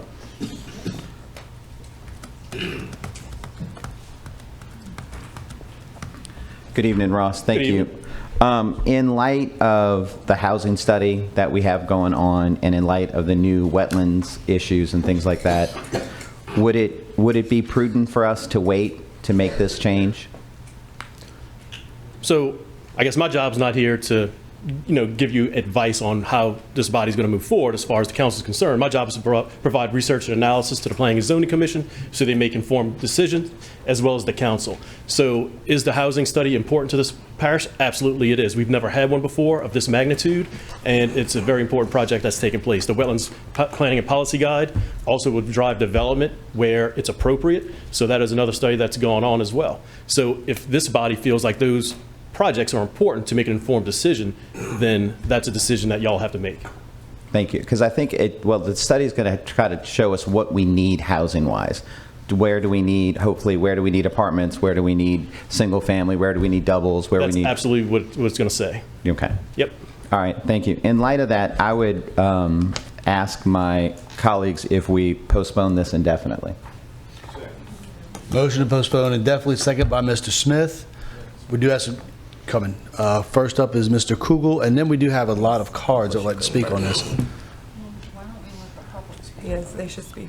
Well, Mr. Kugel, do we wanna- proceed. Okay. Proceed, sir. I oppose a motion to postpone because, and I'm particularly concerned, with all due respect, saying that we should wait to do this. That kind of sounds like we're going to do it. I don't support doing this. We already voted last summer. I've got an article here from NOLA.com. It was unanimous to remove apartments from HC2. There's 458 zonings for HC2.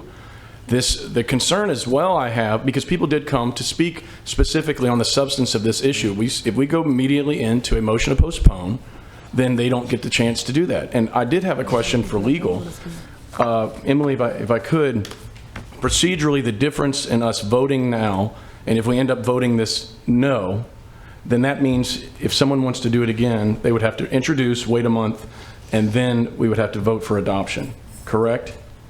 If it's a no vote, we would have to start all over if we ever do this again, correct? Yes. So, however, if it's a motion to postpone indefinitely, it could be brought up without waiting a month? Yes, any member could bring it back onto the council agenda for adoption. That's exactly my concern, that it could be brought up at any time without having to wait that extra month. So I oppose a motion to postpone. Goes to postpone indefinitely. Mr. Laughlin? Just for a point of clarity, would it make more sense then to just remove it from the agenda versus the postponement? We have a motion and a second on the floor, so can Arthur remove his motion? So can I withdraw my motion and... Without voting? You can withdraw your motion since we haven't taken a vote on that yet. If we remove it from the agenda, then we do start back over at introduction and then lay over and then wait a month and then adoption. Okay, so in that case, I would like to withdraw my previous motion and move to just withdraw it from the agenda. Make a motion to remove it from the agenda. Okay, motion and second. Now, we do have speakers, so we have it on the floor. So first we have Ms. Judith Parker. Now we're back to 3 minutes speaking time. Now, the motion is to withdraw. To remove so it. To remove it, so keep that in mind. So you have 3 minutes to speak. My name is Judith Parker, and I live off of Highway 36. I live by Harrison, and I agree with this gentleman. We voted on this, or you all voted on this, HC2 6 months ago, and voted it down, and we want to continue to vote it down. We do not want apartments in HC2 because it's going to bring more density into Highway 36, which is inundated as it is. And I really would love to know where the developer lives, because if he doesn't live off of Highway 36, then don't push more density on us. We have enough problems trying to get to Interstate 12 as it is. And I'm sure there's a lot of people that feel the same way as I do who are still here, not counting the cards you got that people left, but they voted in opposition of changing HC2. So thank you. Thank you very much. Next, If anybody wants to stand up that is opposed to HC2, then at least they'd know that we are opposed to this. Okay. I can do this. That was good. Mr. Vincent is next. Please step up and state your name to the record. Mr. John Vincent. After that is Mr. Carlo Hernandez. It's delirious time. Please state your name. You have 3 minutes, sir. Point of clarification before we begin. Are we only talking about the removal of it, or can I talk specifically about the reasons why I'm against it? You can talk why you're against it. Okay. 6 months ago, I thought we settled this, and here we are visiting it again.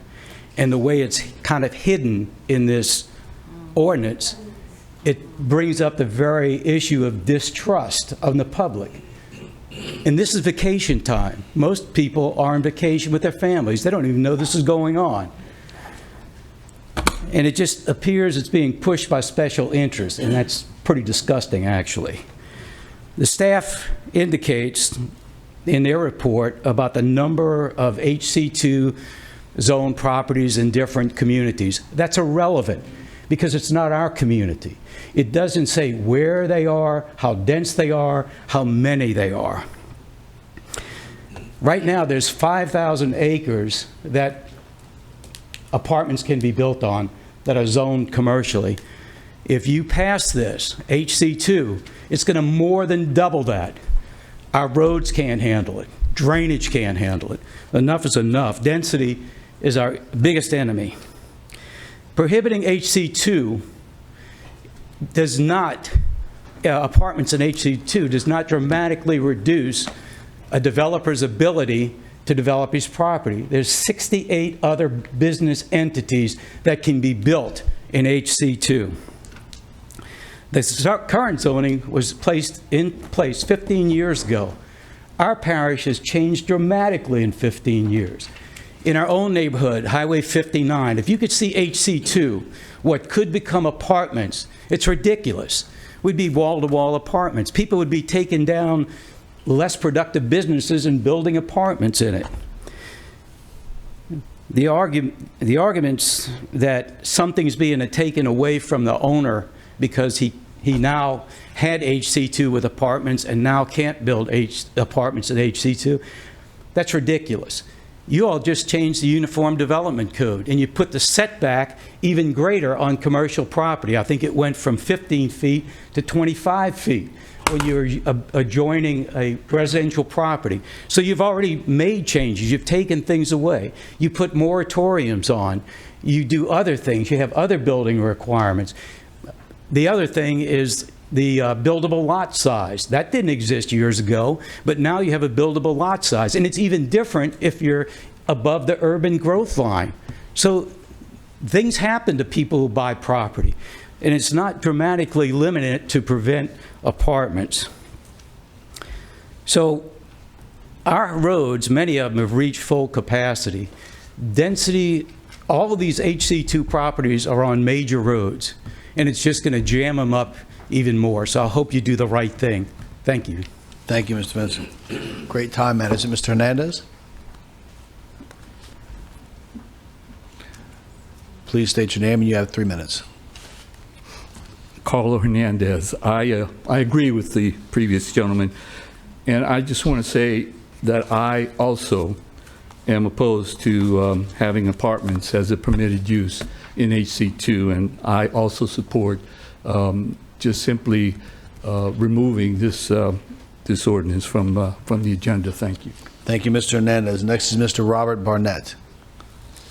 After Mr. Barnett is Mr. Mike Smith.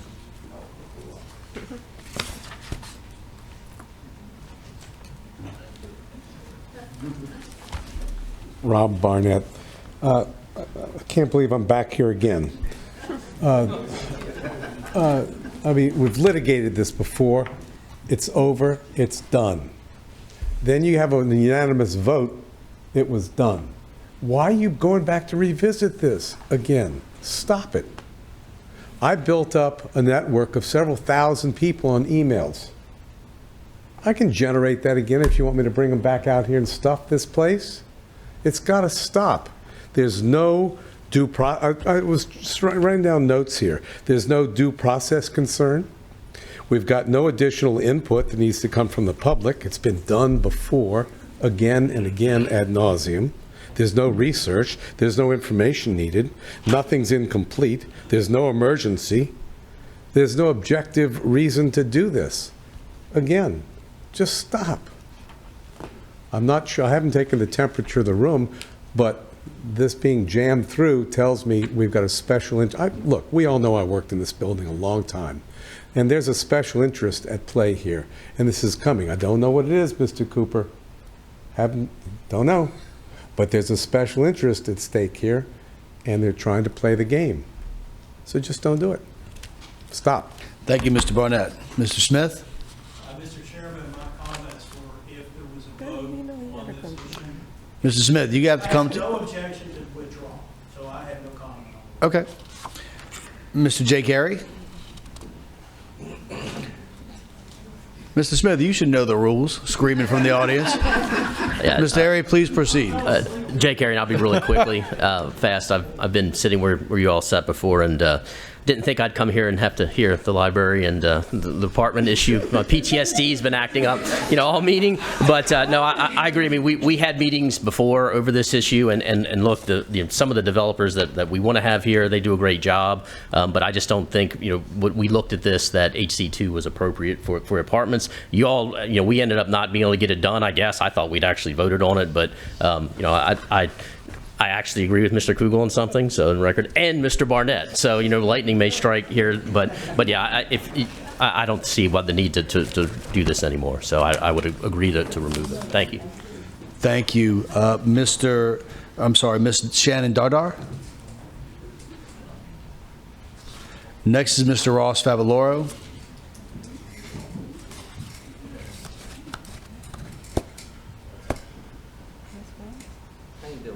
Shannon Dardar. I'm representing not only my mother, but myself off of Strain Road.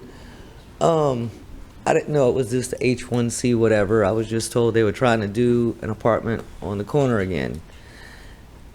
And it's ridiculous. It is. He's right. It's ridiculous. We shouldn't have to keep coming, taking off work, traveling, coming to bounce in here and figure out. We live in a rural area. Nothing flooded for Katrina. We had a lot of trees on our road, no flood waters. Now it rains for 15 minutes and Strain Road's flooded.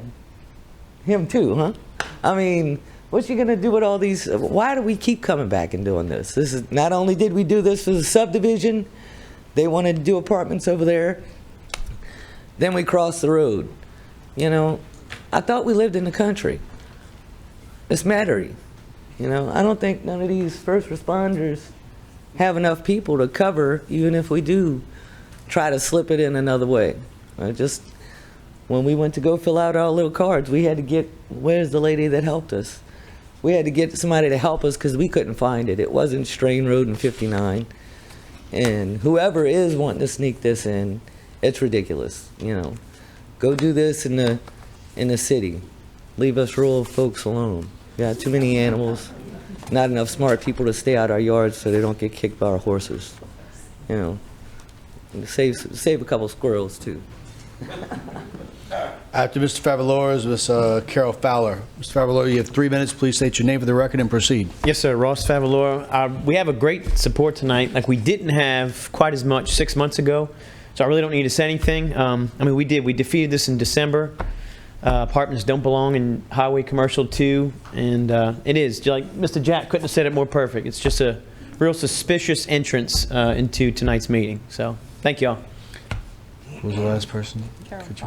Ms. Fowler, please state your name. You have 3 minutes and proceed, ma'am. Carol Fowler, and I want to thank you for withdrawing it. But since I've been here for almost 5 hours, I'm going to say what I was going to say anyway. I was totally opposed to reinstating the apartments, and I have no idea why, but I can only assume, I just learned about this 2 days ago, I could only assume it's like affordable housing. And all I have to say is I've got 3 grandchildren in Austin, Texas, who cannot live on their own. And they're not children, they're 30 and 31 and 33. And they cannot have an apartment. I don't think that's going to be I don't think that's a good reason.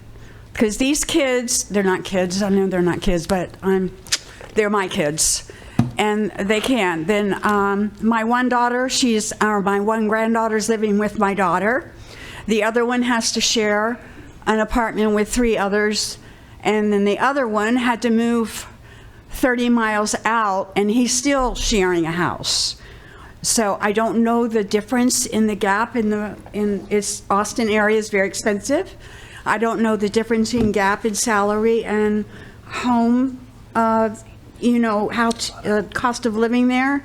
But that's all I have to say. And thank you for listening. Yes, ma'am. Thank you very much. So we have no more speakers. I don't see any. We have a motion, a second. I don't have a card for you, man, but come on. Well, come on up. State your name for the record and speak away. I've been waiting here 5 hours. Well, it's only been 3 hours now. Let's not exaggerate. No, it's important to me to voice my opposition to this ordinance, and I understand it allows apartments to be considered permitted for permitted use in HC2 zoning. I live on Highway 1077, 1 mile north of 190, and there's already 700 homes that are been approved to be built in subdivisions, and one of the subdivisions has an HC2 property that's adjoining an HC3 property, and if this is passed, they could add on apartments if they needed to. This is a very dense area, and I feel like we're losing transparency, and people are losing their voice if this passes. They can't come and question it. Am I wrong about that? If this is passed, You're with right. people, okay, I just feel that's wrong. We need a voice to be able to come and express what's going on in our lives if we're affected by apartments. And there's just decreased transparency, and I feel like there's something going on that shouldn't be. Thank you. Yes, ma'am. Thank you, Mr. Kugel. Just legal one more time for the public and myself.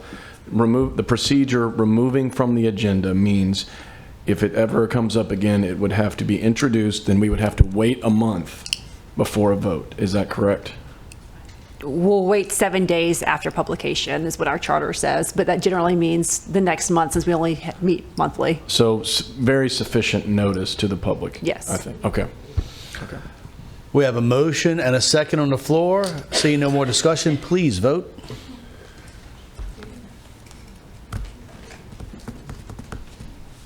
The motion is unanimous with one absent. Number 14 is ordinance calendar number 7898, ordinance to address public comments, approve code administration, make minor changes and corrections, and clarify the St. Tammany Parish Code of Ordinances. Ms. Casabon. Motion, Ms. Casabon, second by Mr. Rowling. Any discussion? Please vote.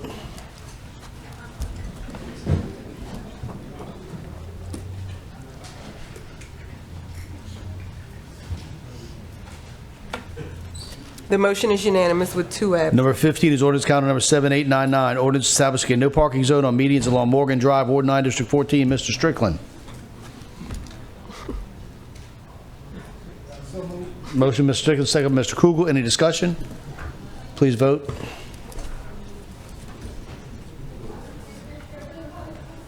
The motion is unanimous with two absent. Number 16 is ordinance calendar number 7901AA, ordinance to amend the St. Tammany Parish Code of Ordinances, Part 2, Unified Code Development, Chapter 900, Infrastructure, Section 900-6, Drainage, Flood, and Prevention, Section 900-6.5, Placement of Fill, Subsection C, Areas of Special Concern, to add subparagraph 10, Administrative Waiver for properties which have experienced subsidence. Mr. Kugel? Yes. No, we do have one. I don't see Ms. Segura here. Dang. Okay. Mr. Kugel? I know there's some input on this that we would like to amend it. So Emily, the procedure. So I'm going to make a motion to amend and reintroduce, which starts the entire process over. But this is for adoption, so do you still say the same thing? Well, no, we do a motion to amend, and then we introduce as amended. Can you explain the amendment briefly? I know we worked on that. Sure. So this is to add a waiver for areas of special concern to allow the engineering department to, after a technical review of the area, determine if there should be any adjustment or any waiver to those no-fill areas of the parish. And this amendment states that a waiver shall only be granted if the lot has at least 100 feet of street frontage and or is at least 1 acre in size. Perfect. So the Department of Engineering would not be able to grant a waiver to the rules for the areas of special concern if it's under those criteria. Thank you. Motion by Mr. Kugel, second by Mr. Laughlin on the amendment. Please vote. The motion is unanimous with two absent. Motion to reintroduce. Second by Mr. Laughlin. Number 17, ordinance calendar number 7903, ordinance to amend the St. Tammany Parish Code of Ordinances, Part 2, Unified Development Code, Chapter 900, Infrastructure, Section 900-6, Drainage and Flood Prevention, Section 906.5, Placement of Fill, Subsection District 3, Areas of Special Concern, remove a parcel. Mr. Laughlin, motion, second by Mr. Strickland. Please vote. Can we get a motion to open up The off the motion floor? is unanimous with no one asking. I'm joking. Motion adjourned? I make a motion. Oh, thank There's goodness. actually two absent. 9:30. You win the pool.